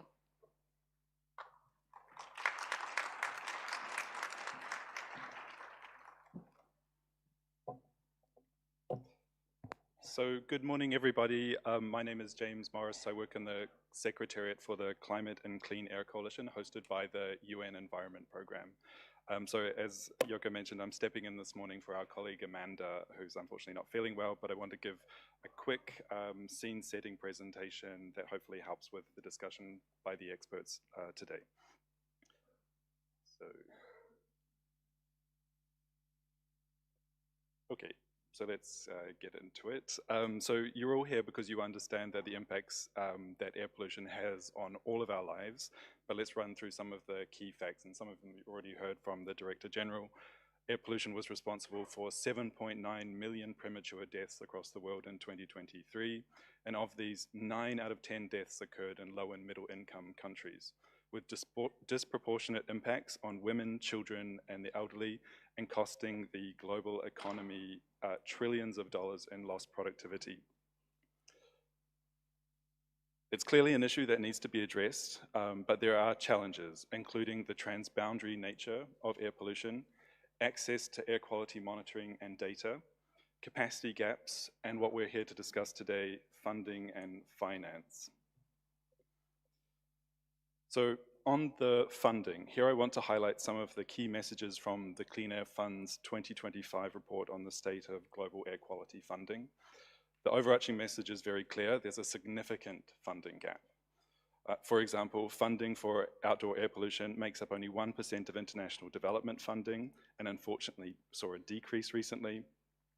At the same time, funding for projects that prolong the use of fossil fuels increased 80%, and this involves the construction of assets and infrastructure that directly cause air pollution, or in other cases, projects that lead to the creation or promotion of air polluting activities.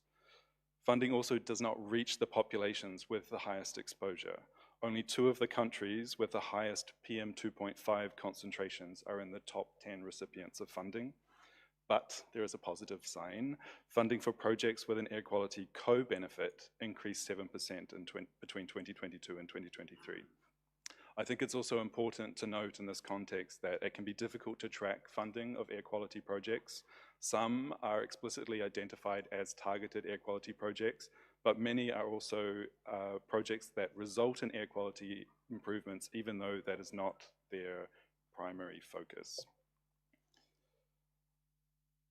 I'll just go over this one quickly, but also from the same Clean Air Fund report, this slide shows a breakdown of the funding by sector. And as you can see, transport is by far the dominant sector, but there's also, I'd also highlight that with the residential sector and energy generation sectors become more prominent when considering projects with air quality as a co-benefit.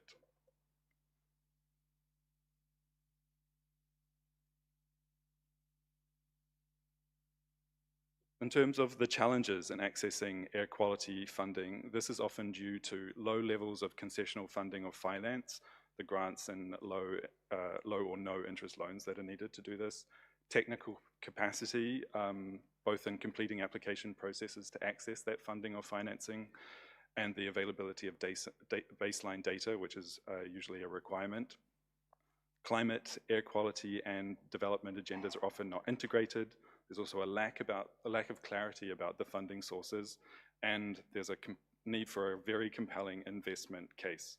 And on that last point, luckily, efforts are underway to address this, including through the Our Common Air Commission, but also in the Climate and Clean Air Coalition's upcoming Global Integrated Economic Assessment on Climate and Clean Air, which will be released in the middle of this year.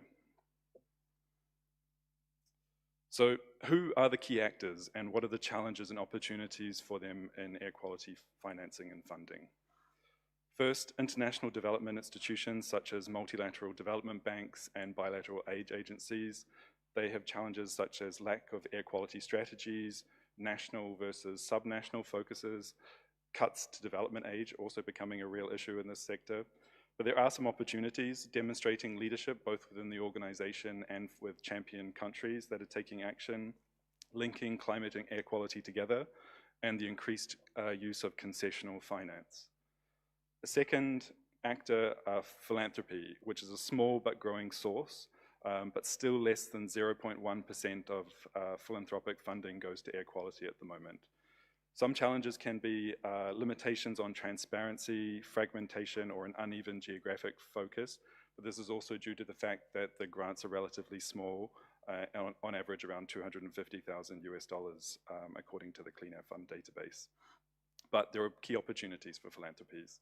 They have a higher risk tolerance, air quality is a quick win, there are linkages to health that can be emphasized, potential to scale up finance through research, planning, and strategy development. Moving on to the private sector, who have clear potential to invest in clean technology and put in capital. Often there are challenges in terms of limited financial returns or perceived limited financial returns from air quality projects, or a weak enforcement regime that reduces the incentive for clean tech investments. Some opportunities include as well innovative financing mechanisms and blended finance, but also incorporating air quality into CSR or ESG frameworks. Lastly, the domestic public sector financing. So we're talking about development and enforcement of air quality regulations and national action plans. Challenges include securing the national budget and often against a strong lobby from other economic actors. But there is a real opportunity in the fact that relatively small investments in monitoring can lead to a significant change, and that this is a really proven approach. So there are 6 things we know that work, and this is what we need to mobilize around. First up, making use of existing funding resources where air quality can be integrated into a project as a co-benefit. So this includes in the climate change context by incorporating air quality targets into nationally determined contributions, or integrating air quality into projects. And so there are resources for this kind of work. Step-by-step guide was released last year by ADB, Clean Air Fund, and IADB, an air quality toolkit for DFIs to do this. And there are other resources also available. The second, reducing barriers to access. This includes support for project preparation facilities and also improved data accountability. Third, repurposing subsidies from polluting sectors to really incentivize the uptake of air quality solutions. The fourth is communicating the financial case for action, and this is really important to really clearly identify the financial returns of action, health system savings, productivity increases, and the cost-benefit analysis. We have a partner in the CCAC from the Mexican government who makes the case to his government by saying very clearly, if you're not spending money on cleaner air, you'll be spending it on your health system. Incentivizing private sector investment is really key as well, and providing guarantees that reduce the risk through blended finance is something we need to work on, and also making sure that governments are putting in place the enabling legislative and regulatory environment. Lastly, collaboration between different funders. And there are lots of, emerging funders in this space that we can really build on each strengths and opportunities, and there's a real potential to coordinate funding in specific countries and regions where we can work together to address those challenges. Thank you.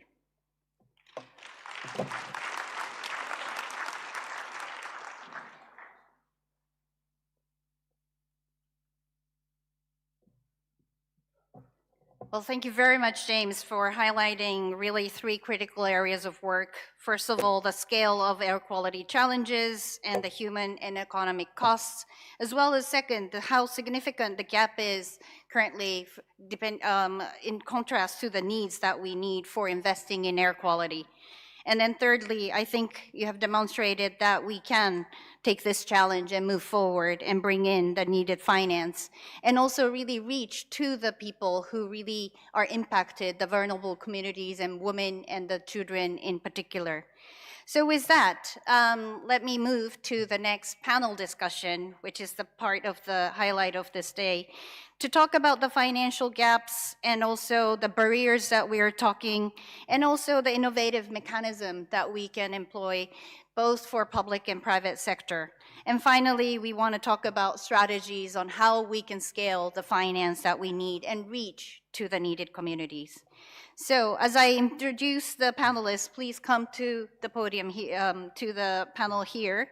The first panelist, I am very pleased to welcome Dr. Yevgeniy Unapamnak, the Director of Transboundary Air Pollution and Pollution Control Department, the Royal Government of Thailand.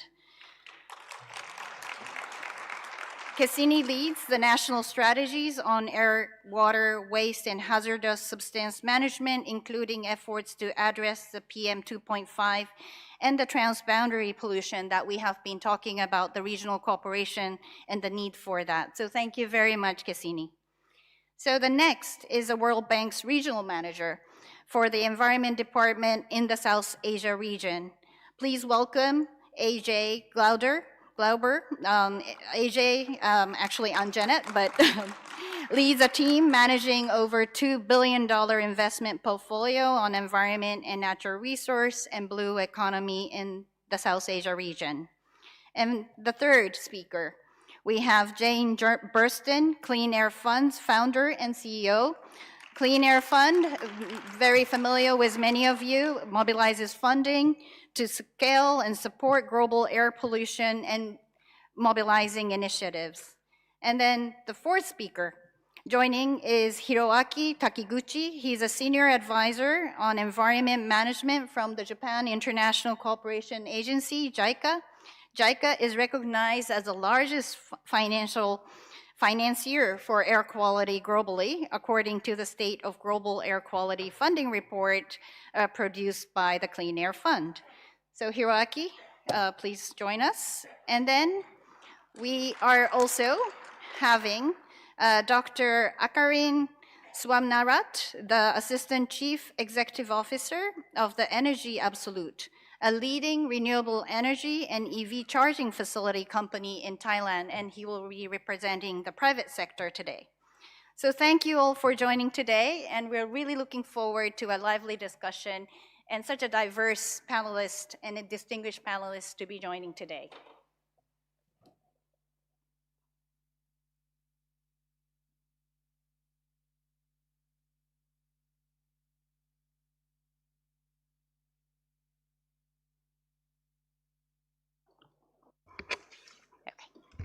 Thank you very much for everyone. So let me begin with a perspective from the government side. So Cassini, Thailand has been actively addressing air pollution and challenges, and we heard this morning in the opening as well, and particularly in the urban and transboundary context. And Thailand's experience has been a good example for others to follow. So what are the priority sector interventions to reduce air pollution in Thailand? And where do you require greater investment? And what are the key barriers that the governments face today to increase and access finance for air quality? Thank you, Yoko. So I will take two questions this round, I think. So as for the governmental officer perspective, for Thailand especially, we think that the most investment of our governmental budgets would go to the increasing the national wide monitoring, air quality monitoring data, and especially as of today, we are using the technical driven perspective. So not only the conventional air quality monitoring that work, but we need to also combine it with the AI perspective and also the satellite data, and that is to improve the source identification, data transparency, and also it will serve as a support for the evidence-based policy makers. And the second one would be the AI-driven monitoring and early warning system. This is also require a lot of budget, governmental budget investment. And lastly, we think that our country is not alone. We have neighboring country. We are working toward the cooperation on transboundary health, especially. So to strengthen our regional cooperation and also the neighboring country capacity to address the cross-border health is very important, and that also requires a big chunk of money for investment as well. That is the first question. And the second question, so it's about the key barrier for the government to facing the national and international finance for air quality investment. First of all, I think that in comparison, I'm not too sure if it are the same with other countries, but Thailand, especially air quality is often not framed as the priority in terms of policy. So in comparing with the economic growth, public health, and productivity issues, sometimes air quality issue is put quite a little bit besides. But anyway, I think there is a limitation also on the political and budgetary prioritization on air quality improvement. And lastly is about the overlapping mandate across, especially across the responsible organization.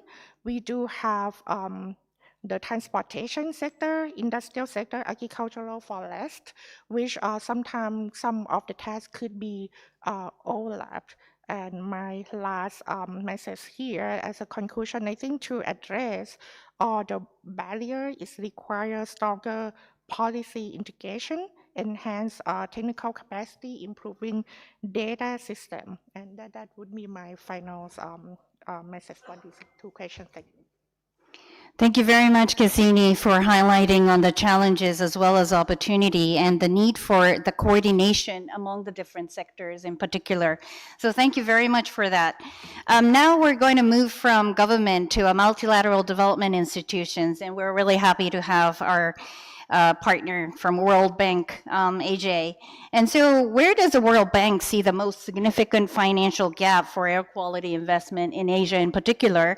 And what are the key lessons from the past projects that you have invested on? And what can we learn from those and replicate or scale up? Thank you.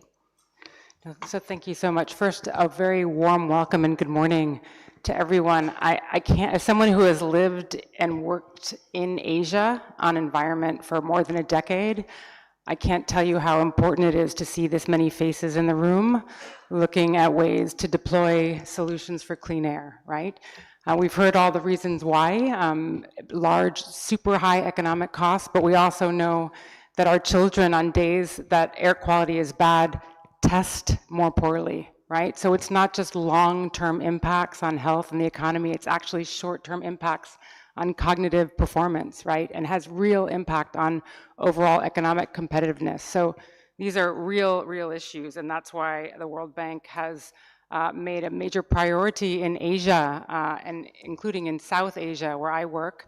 We're very focused on the Indo-Gangetic Plain and Himalayan foothill airshed, which is the most polluted airshed in the world. Over 1 billion people regularly breathing air that's classified as hazardous by the WHO.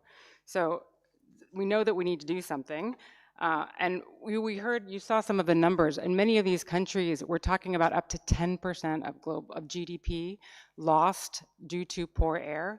So we know the costs are staggering. At the same time, we have data. If you look at our report, Striving for Clean Air from a few years ago, it shows that if you implement the most cost-effective bundle of actions, it actually costs only about 0.1% of regional GDP annually to roll out the most effective measures. So it's cheaper, it's faster, and it's more effective to prioritize these issues and really to begin to roll those out. In terms of where the gaps are for financing, I think primarily, I'll give you 3 areas where this really is. First is on the kind of core air quality management systems. These are areas, as we know, we need to have the data, we need to have the information, we need to have the emissions inventories, we need to have the enforcement capacity. They're essential public goods, but they aren't sexy. There's no ribbon cutting, right? So, and they often don't make money necessarily, right? So there's a lot of difficulty in rolling those out. And then secondly, I would really focus on the issues around technology transition, right? Rolling out clean technology responses in industry, at the household level, and in transport. I was surprised to see in the last slide that, I mean, I know that most money goes to transport, but I'm surprised not to see industry as a big focus, because that's actually where a lot of the financially viable solutions can roll out. And so for us in South Asia, and also here, in Southeast Asia, the main sources of emissions are basically industry. That's like clean boilers, furnaces, kilns, and pollution control devices, right? And many times those actually can save money for the companies, right? So, but rolling those out is really important and is underfunded. On the agriculture side, all the mechanization that prevents stubble burning, so there's good examples, happy seeders, et cetera, that eliminate that need, huge area underfunded. On the transport side, massive opportunities on clean vehicles, all the electric mobility, modern transport fleets has super spillovers for society. You can see it here in Bangkok, right? And then at the household level, all work on clean cooking, clean heating, improved cook stoves are very, very critical in many parts of the region. So actually financing the deployment of these technologies through a combination usually of private, public, finance is really what's key, and I'm sure we'll talk about that. Thanks. Great, thank you, AJ, for really highlighting on the critical financial gap, including the air quality management system and also the technology transfer and other issues. And I think, we can build on that and see what we can do further to invest in those sectors together with other partners. So that brings to actually the catalytic role of philanthropy.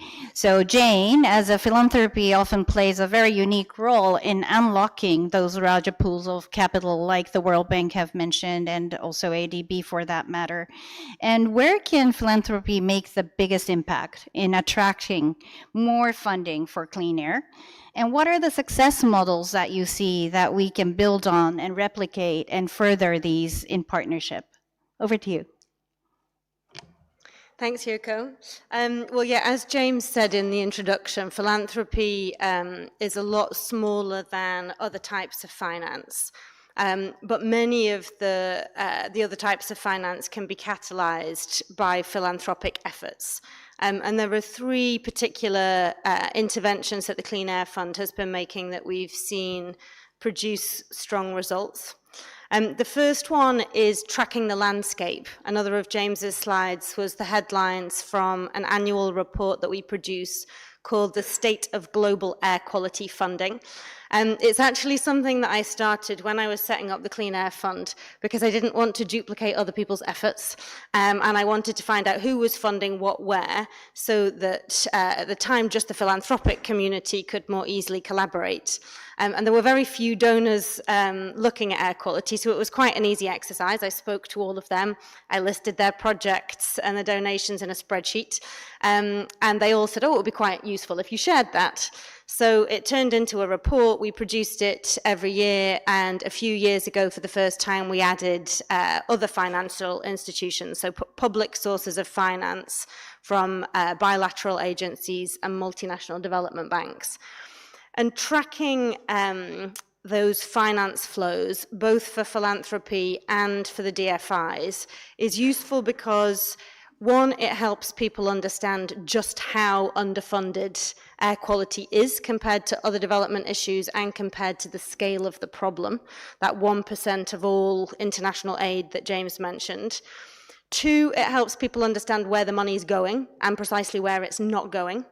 And it gives people more confidence to invest. They can see what other people are investing in. And critically, for the report on DFIs, a few years ago, we started a ranking.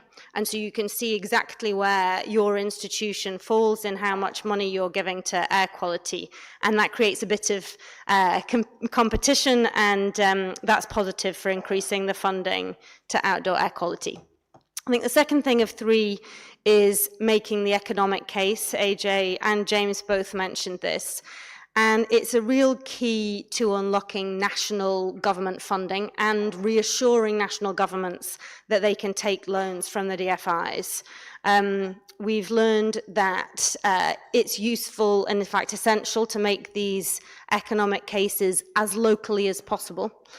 So a report that we supported with Dalberg and the Confederation of Indian Industry back in 2019 looked at specifically the impacts of air quality on the Indian economy. Not just the health and social care costs to government, but the huge productivity costs to business, from sick days of people not being able to go into work because they're ill or their kids are ill because of air pollution. And it's something that the Our Common Air Commission has also highlighted. In particular, the effect on specific sectors, because then you get different private sector organizations backing policies that clean the air. And then thirdly and finally, something that philanthropy can do is fund early stage planning and program development. Oftentimes governments don't have the capacity to write the proposals to access these larger streams of money, or they need grant funding. AJ mentioned that low cost, that sensors and the enforcement, measurement and enforcement mechanisms don't pay back, so that needs grant finance. So by funding technical expertise to develop these plans and proposals, to develop measurement systems, philanthropy can unlock much larger public investments. It's something that we did, again, in India with the government of UP, where the Clean Air Fund's support through Tsering helped the government access a $300 million World Bank program. And I think together these models show how quite modest philanthropic funding can unlock major public investment and deliver cleaner air.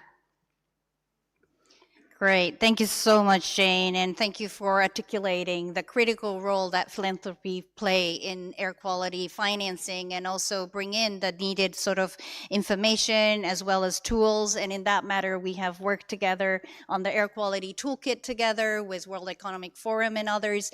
And I think, you know, these are sort of a great tool to further the investment towards both public and private sector financing. So thank you very much for that. So now we're going to the bilateral development finance. So Hiroaki, we're very happy to have you. JICA has been a very active force in working on air quality, in particularly in this region in particular.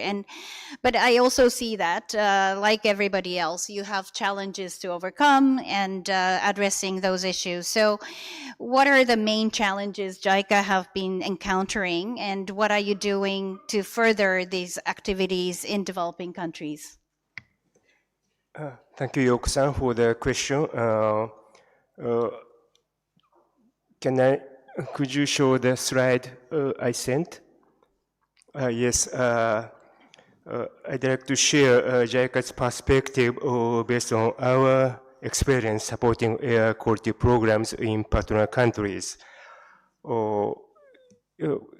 This is a AI-generated illustration, and you see on the left-hand side, it's the phase of design. And so partner countries and aid agencies can work together. This process includes helping them develop laws and regulations for air pollution control, establish emission and air quality standards, and build scientific foundation through air monitoring systems or emission inventory and air quality modeling. And when we move forward, there's one area where aid agencies cannot intervene, which is the enforcement of laws and regulations, because you know enforcement is ultimately a matter of national authority and governance. As you see in the illustration, there is a critical gap between designing policies and achieving clean air. On the other hand, on the other side lies the goal of air quality improvement. Only the partner country can cross over this gap. And this is closely related to the theme of this plenary, investing for clean air, because enforcement of laws and regulations requires polluters such as factory managers and vehicle owners to invest in air pollution control technologies. That is where a large part of financing for clean air is needed. The question is about the challenge we face. I would say it's enforcement, and it's key to air quality improvement. Thank you. Great, Hiroaki. Thank you very much for putting that into perspective. And I hope that gap at the cliff is going to be narrower so that we don't need to risk our lives and put the public and private sector investment more closer and de-risk. Thank you very much. And finally, I really am looking forward to hearing from Hakabin. We really need to hear from the private sector perspective, since the gap is huge, and where the resources is in the private sector, and not only the resources from the finance side, of course, on the technology side as well. So from a technology and industry perspective, what innovations in air quality solutions are you currently you feel that is underfinanced? And what can we do to take out the barriers for private companies and private capital to come in to scale air quality related technology and investment? Over to you. Thank you. Well, from a technology and industrial perspective, my key points are that the world is not short of clean air technologies, but it's short of finance for deployment at scale, because we need to make it big in order to solve all such problems. So, innovations are currently underfinanced. I would highlight some of them. The first one, the huge one, is a heavy-duty fleet electrification systems.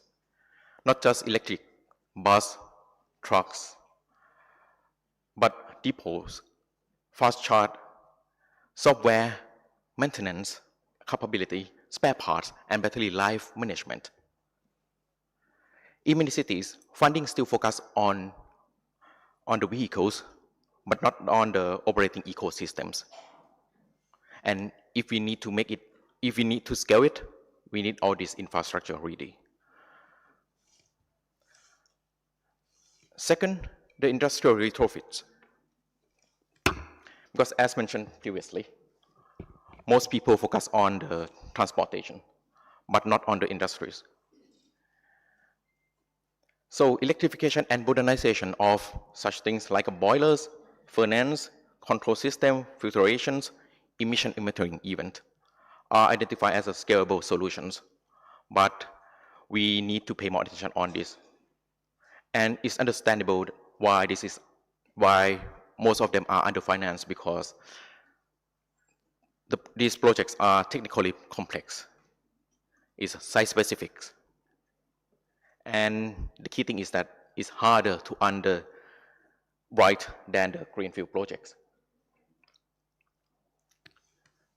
Moreover, there are waste systems that prevent open burning. I think most people who live in this region get the impact from this. So the recycling, organic treatment, landfill gas capture, waste to energy or waste to value platforms are needed. Another one is alternative to agricultural residue burning. There is no system established to manage such things, because we need equipment, we need logistics, we need aggregation, we need guarantee of take, not just awareness campaign, which is not really useful, honestly. The last one, we have to focus on the monitoring, the MRV systems. Air quality sensor, source inventories, open data, emission reporting even are currently treated as a soft spending, but in reality, they are financial infrastructures. So we have many barriers still. The first one, misaligned economics.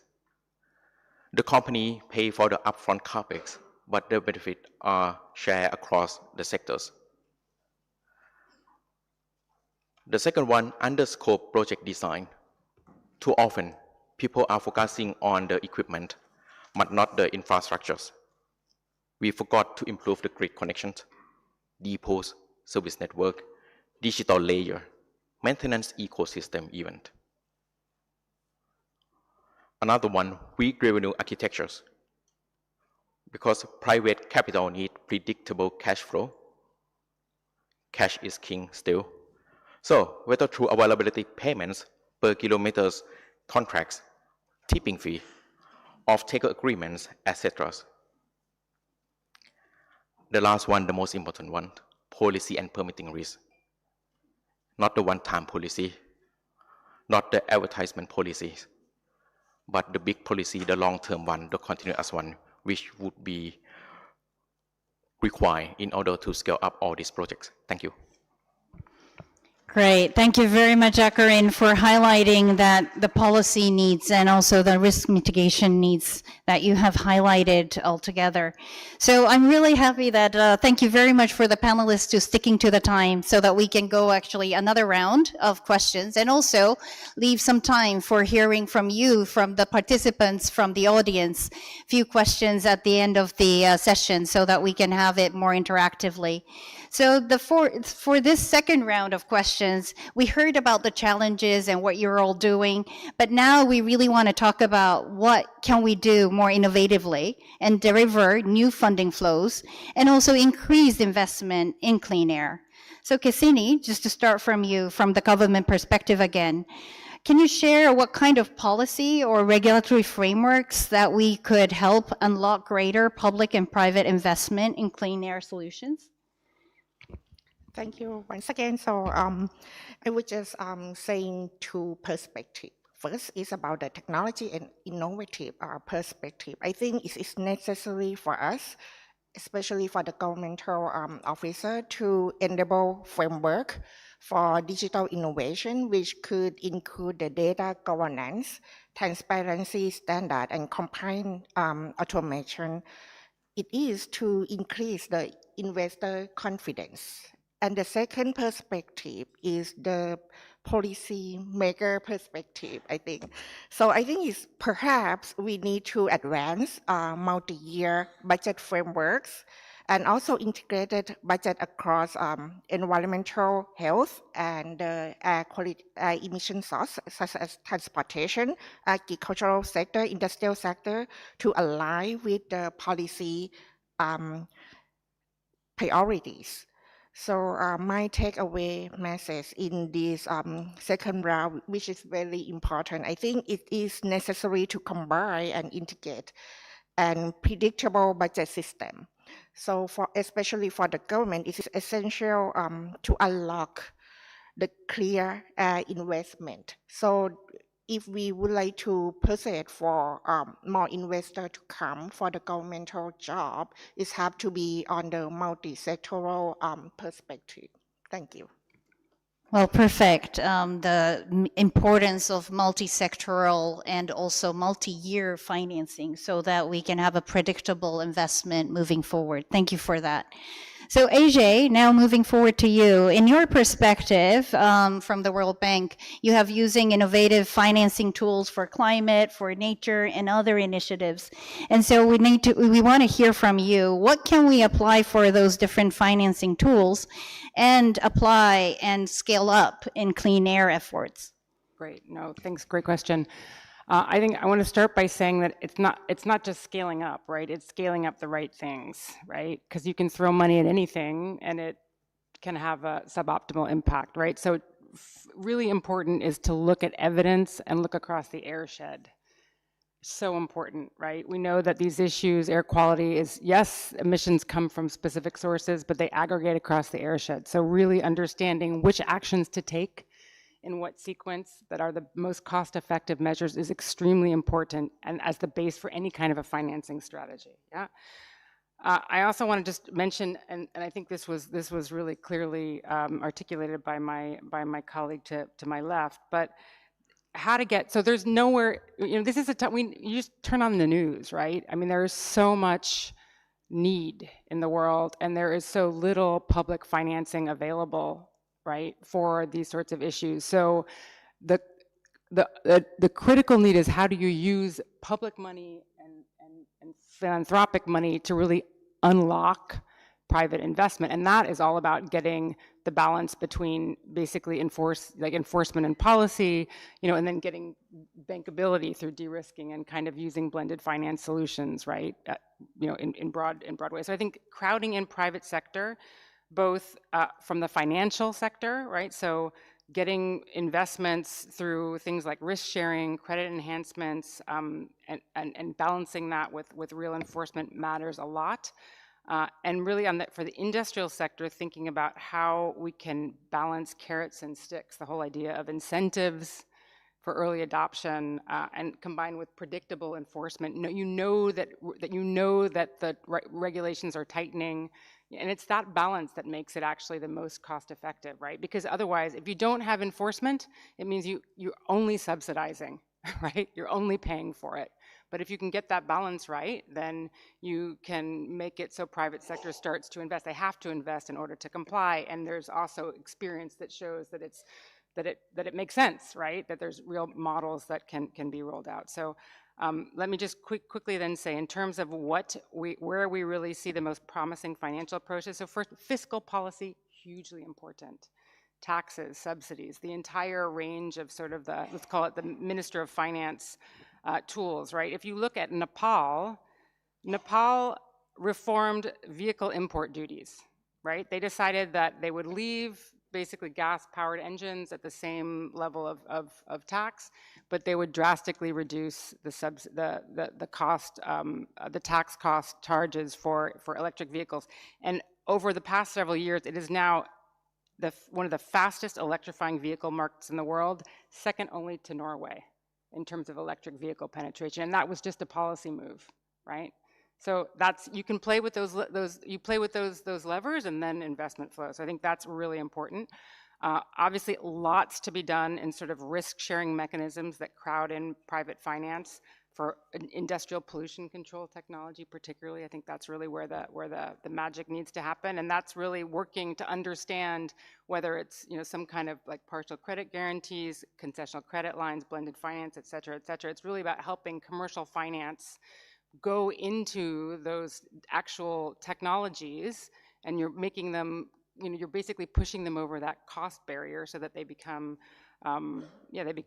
financially viable. So that's super important. And then lastly, I would just say the whole idea of results-based financing, outcome-based financing models where you're paying based on performance, and it could be emissions reductions, it could be the operation of monitoring systems, but really thinking about how to do that, including contracts that are designed in that way, is hugely important. So that combination, I think, of carrots, sticks, incentives, de-risking is really important. Thanks. Great, thank you very much, AJ. Exactly, I think the stick and the carrot sort of approach and having sort of the fiscal policy and private sector engagement to further sort of flourish is a key element to move forward on this issue. So with that, I'll come back to Jane actually, on how, you mentioned about the state of global air quality reporting every year, but how do you see this further improve in terms of tracking and measuring clean air finance, and how can we sort of including these into innovative mechanism to build trust and transparency to bring in sort of leverage both public and private sector finance? Thanks, Yoko. Well, yeah, AJ mentioned we're in an era of reducing funding, and because this State of Global Air Quality Finance report comes out based on historical data that's been made publicly available. There is a lag, so I think that we'll see the numbers unfortunately probably go down. Many development agencies have reduced funding further since the last report. And so we need to make a lot more of the funding that we do have. First of all, by actively thinking about air quality at the point of project development for projects across a huge range of sectors. You heard from James's talk that only 1% of international aid is dedicated to outdoor air quality projects, and only 7% of development aid looks at air quality as a co-benefit. And we think that could be a huge amount more. If you think about all of those projects, not just in transport, but industry, waste, agriculture, that could look to maximize the impact for air quality, it's a lot more than 7% of development aid. Doing it would show which projects have a greater impact. It would help agencies prioritize how to get more out of their money for economic development, for health, for climate change as well.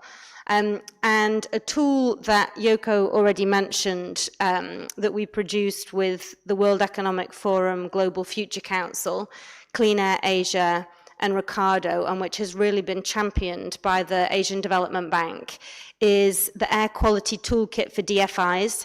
I'd recommend looking at it if you have project officers across a range of sectors and you want them to start thinking about how to integrate air quality. It's a really practical toolkit that now is assisting development agencies and banks in doing that. And then there's a couple of different ideas for how to improve the tracking of where air quality is already a co-benefit, even if you haven't thought about it at the beginning of the project. One is to improve the way in which air quality is tagged in the OECD system. That's the system that we draw this data down from.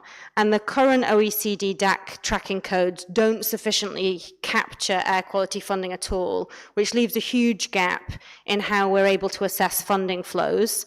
If it could be improved, we hope that will really increase the amount of funding going to it because people will get better information.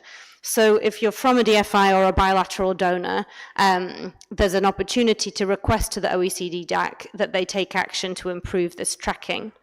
And then the second example is something that I saw at COP30, which was done for nature, and I think we could replicate it for air quality. The MDBs produce common principles for tracking nature finance, which provides definitions and guidelines so that all finance institutions are tracking in a standardized way.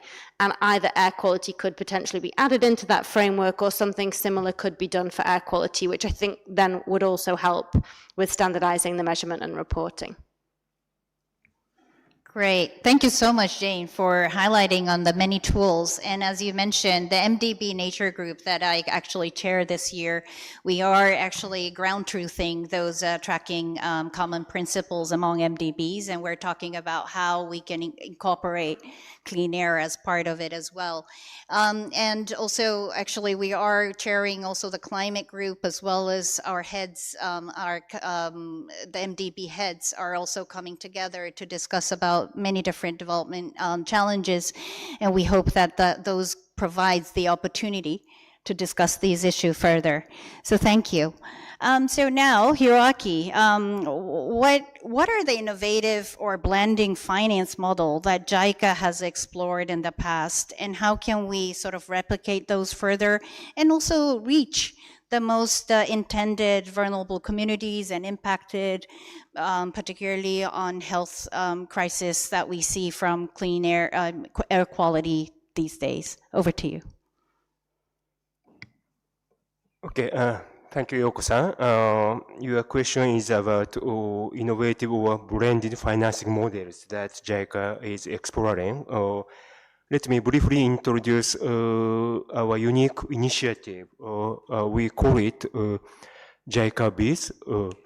JICA supports Japanese companies when their business contribute to solving development challenges, including air pollution in partner countries. JICA Biz has two-tiered support structure. One is SDG Business Needs Confirmation Survey, which assesses feasibility in partner countries. And the other one is a more advanced stage. It's SDG Business Validation Survey, which refines the business model and develops a concrete business plan. Based on these surveys, companies can move forward toward real commercialization.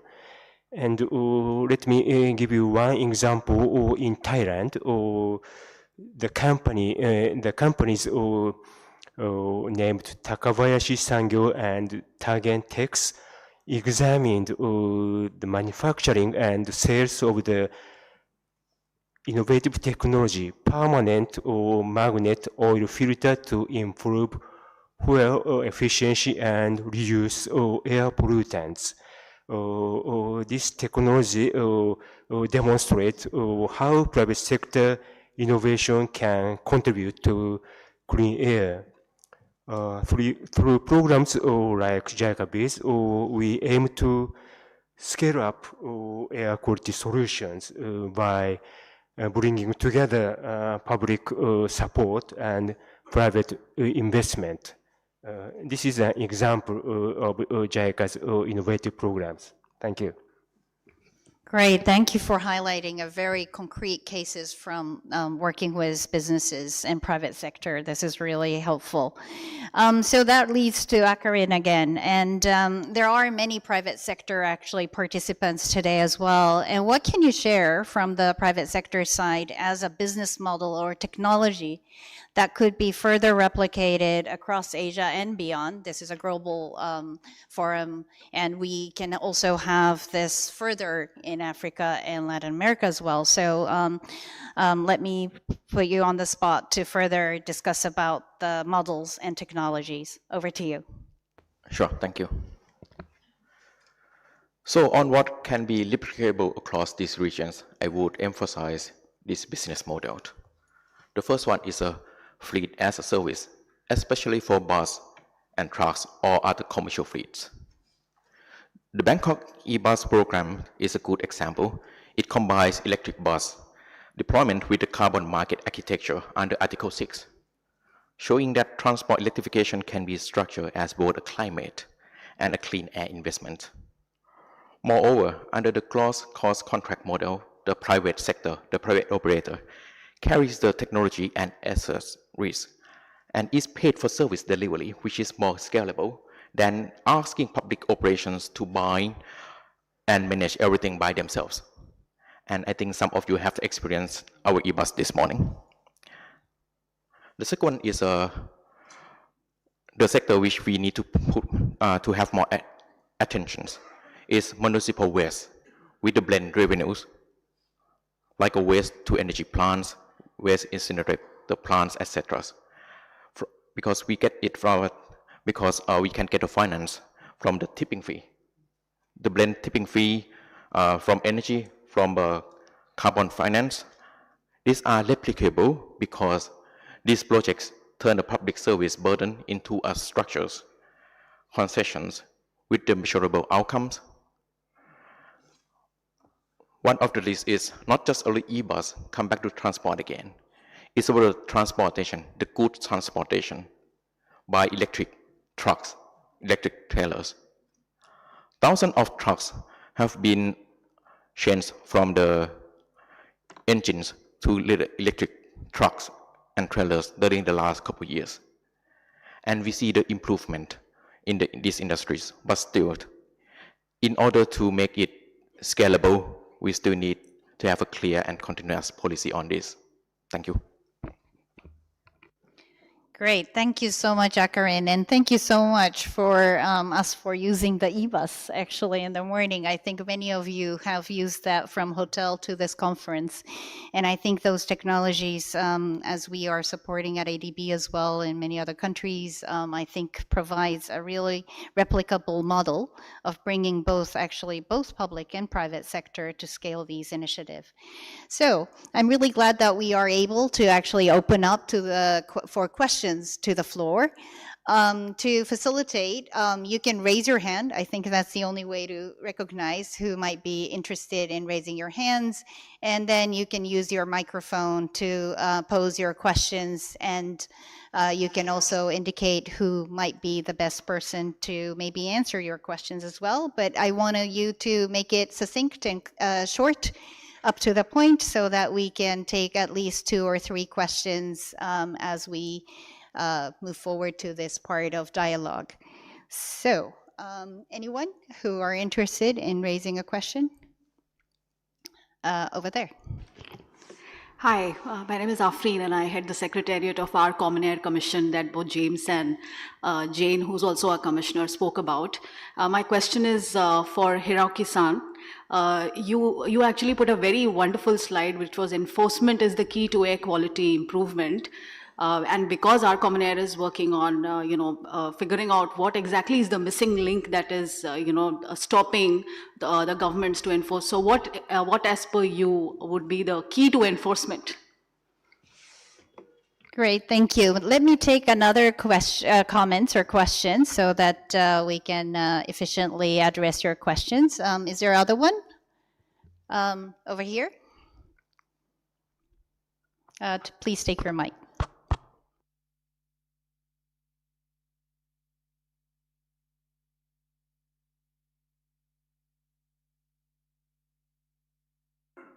Faisal? Thank you, Yoko. My name is Faisal Parish, Global Environment Center, working with the ASEAN Secretariat on developing the ASEAN Investment Framework for Haze-Free Sustainable Land Management. Just like to ask the panel member from Thailand, but also maybe others or private sector, I mean, one of the key issues mentioned by Bangkok Metropolitan Authority, 30% of the air quality problem in Bangkok is coming from agricultural burning, and we know right across the northern part of ASEAN, this is a major problem. How can we move forward from policy direction to real action on the ground to transform the agriculture sector So it no longer burns all of the materials and uses them in circular economy. Thank you. Great, thank you very much. So Hiroaki for the first question from the One Common Air, and then also to Cassini for the question from Faisal. Okay, thank you for the question. I think the question is what is the key to enforcement? And I think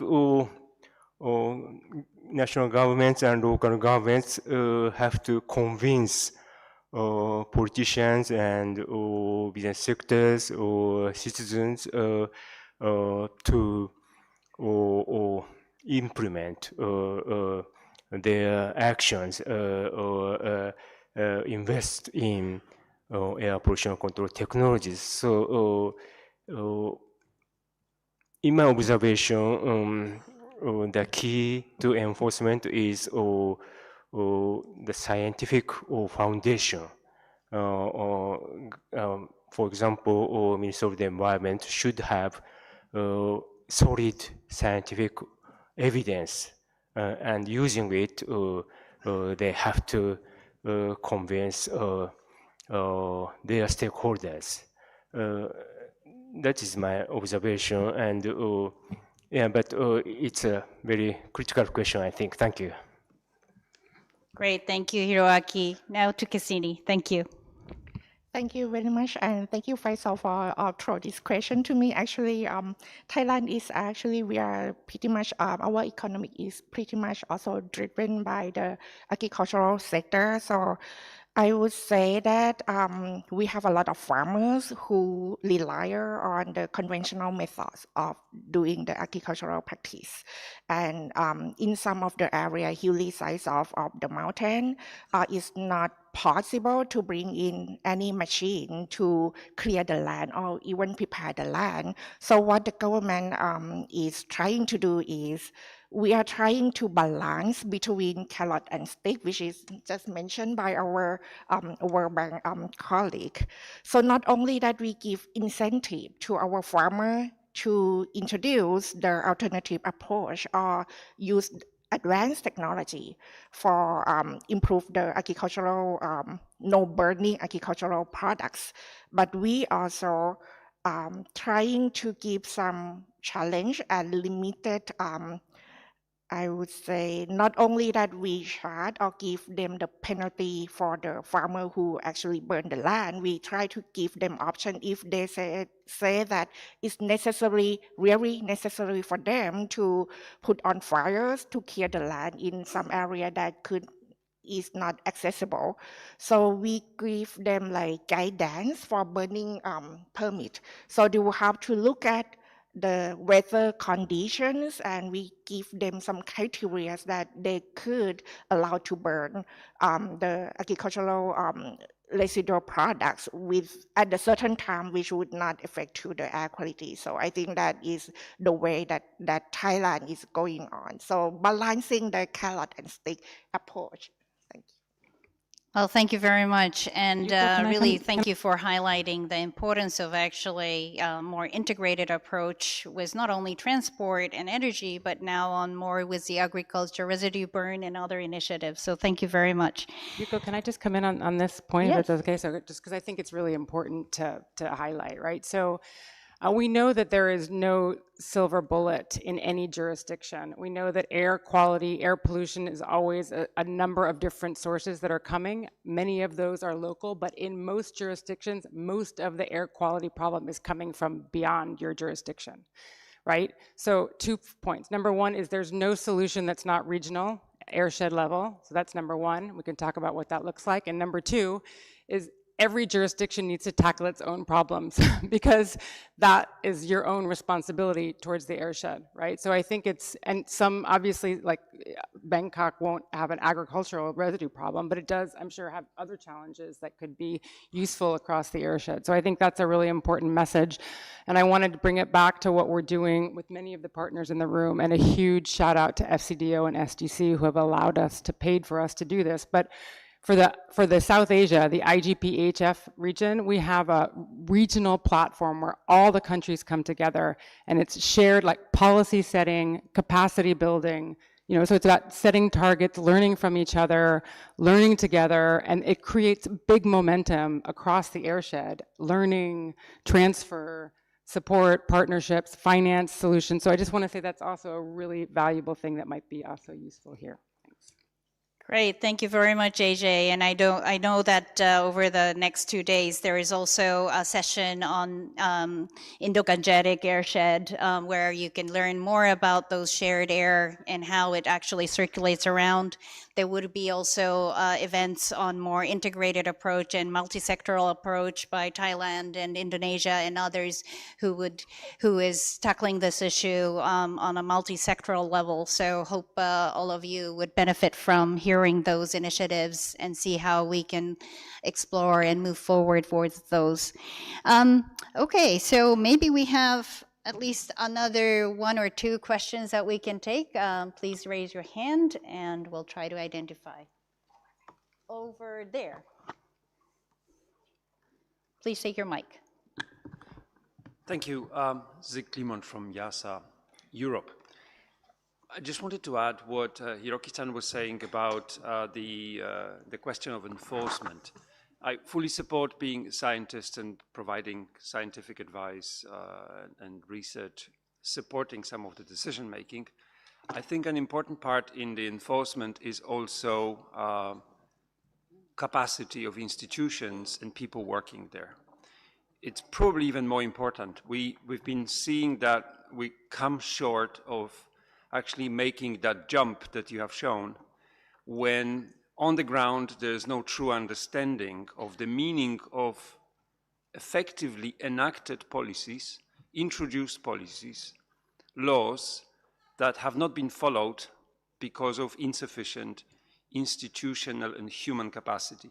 And I think this is where some of the investments and some of the support also from organizations you are representing should be going. I understand that is already happening, but all of us should probably think how to channel that better.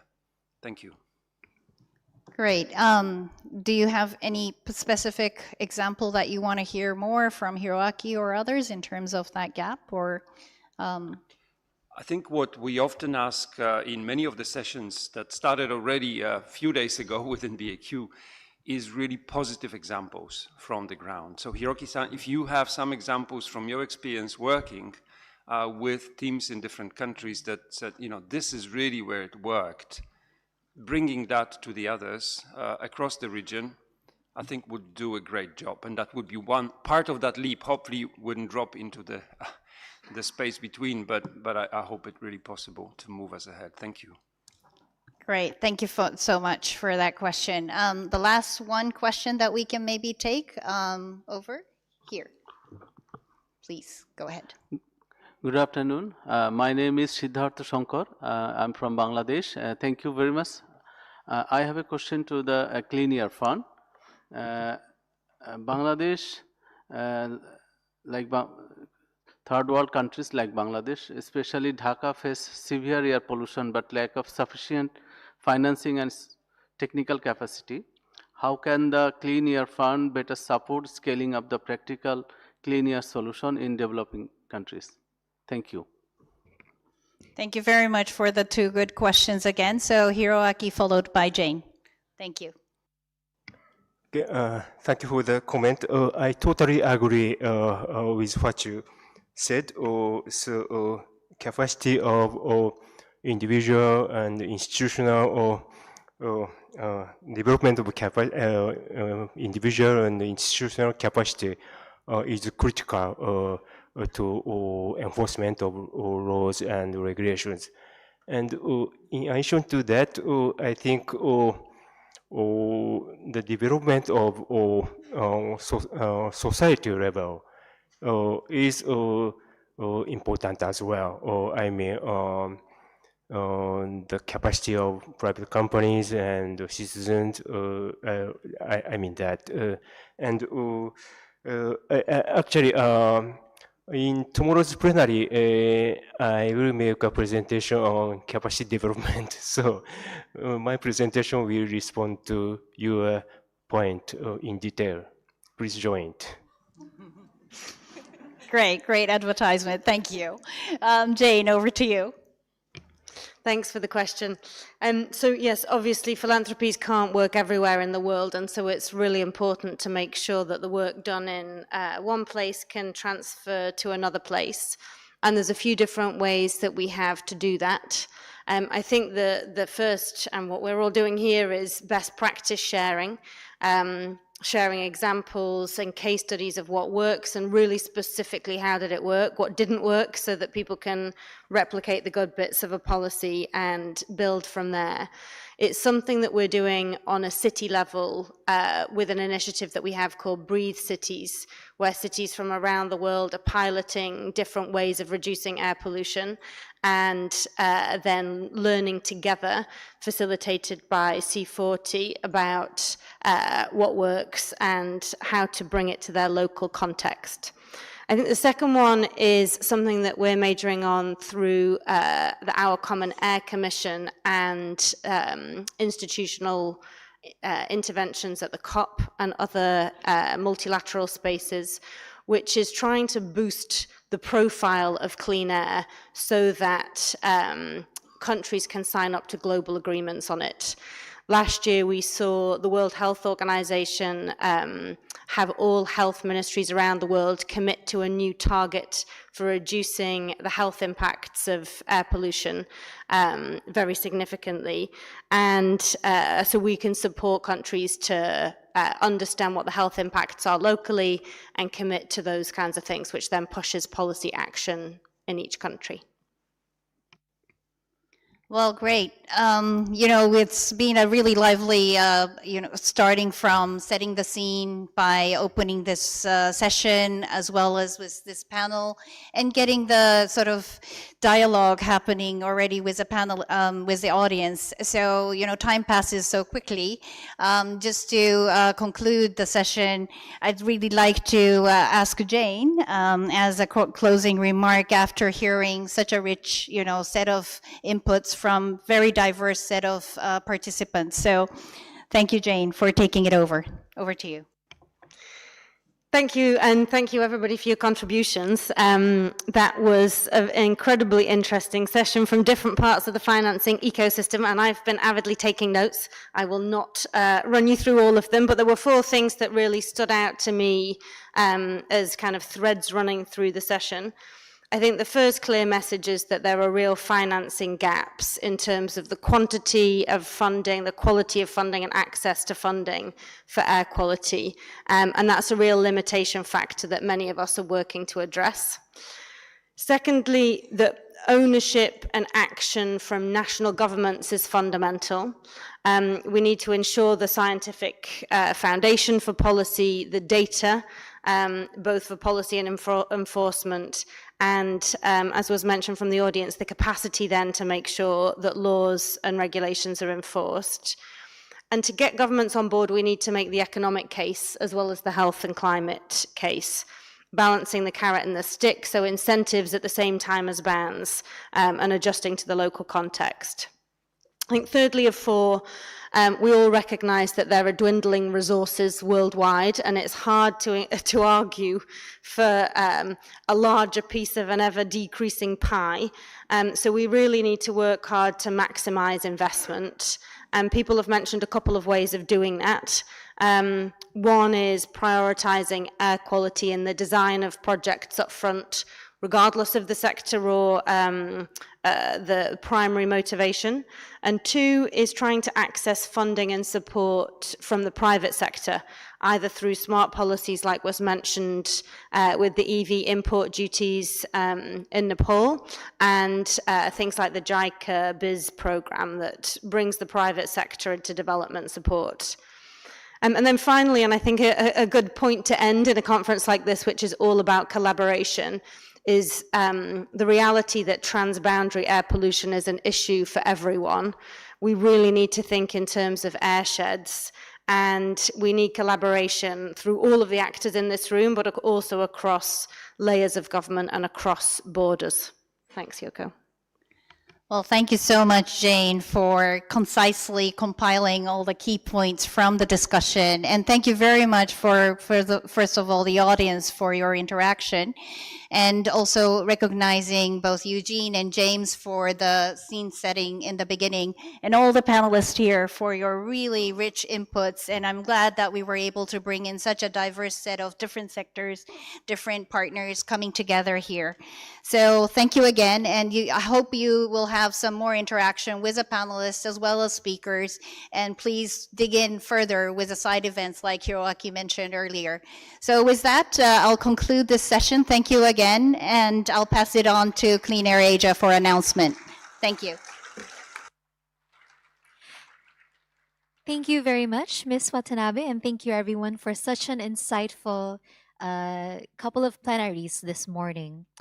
Again, may we remind everyone to please scan the pre-conference survey right up on the screen and kindly complete it before 1:30 p.m. today. At this time, we'd like to invite participants to enjoy lunch. For the options, here are the following. Non-vegetarian meals are available at the reception hall on the ground floor, so that's at the very ground level of this building.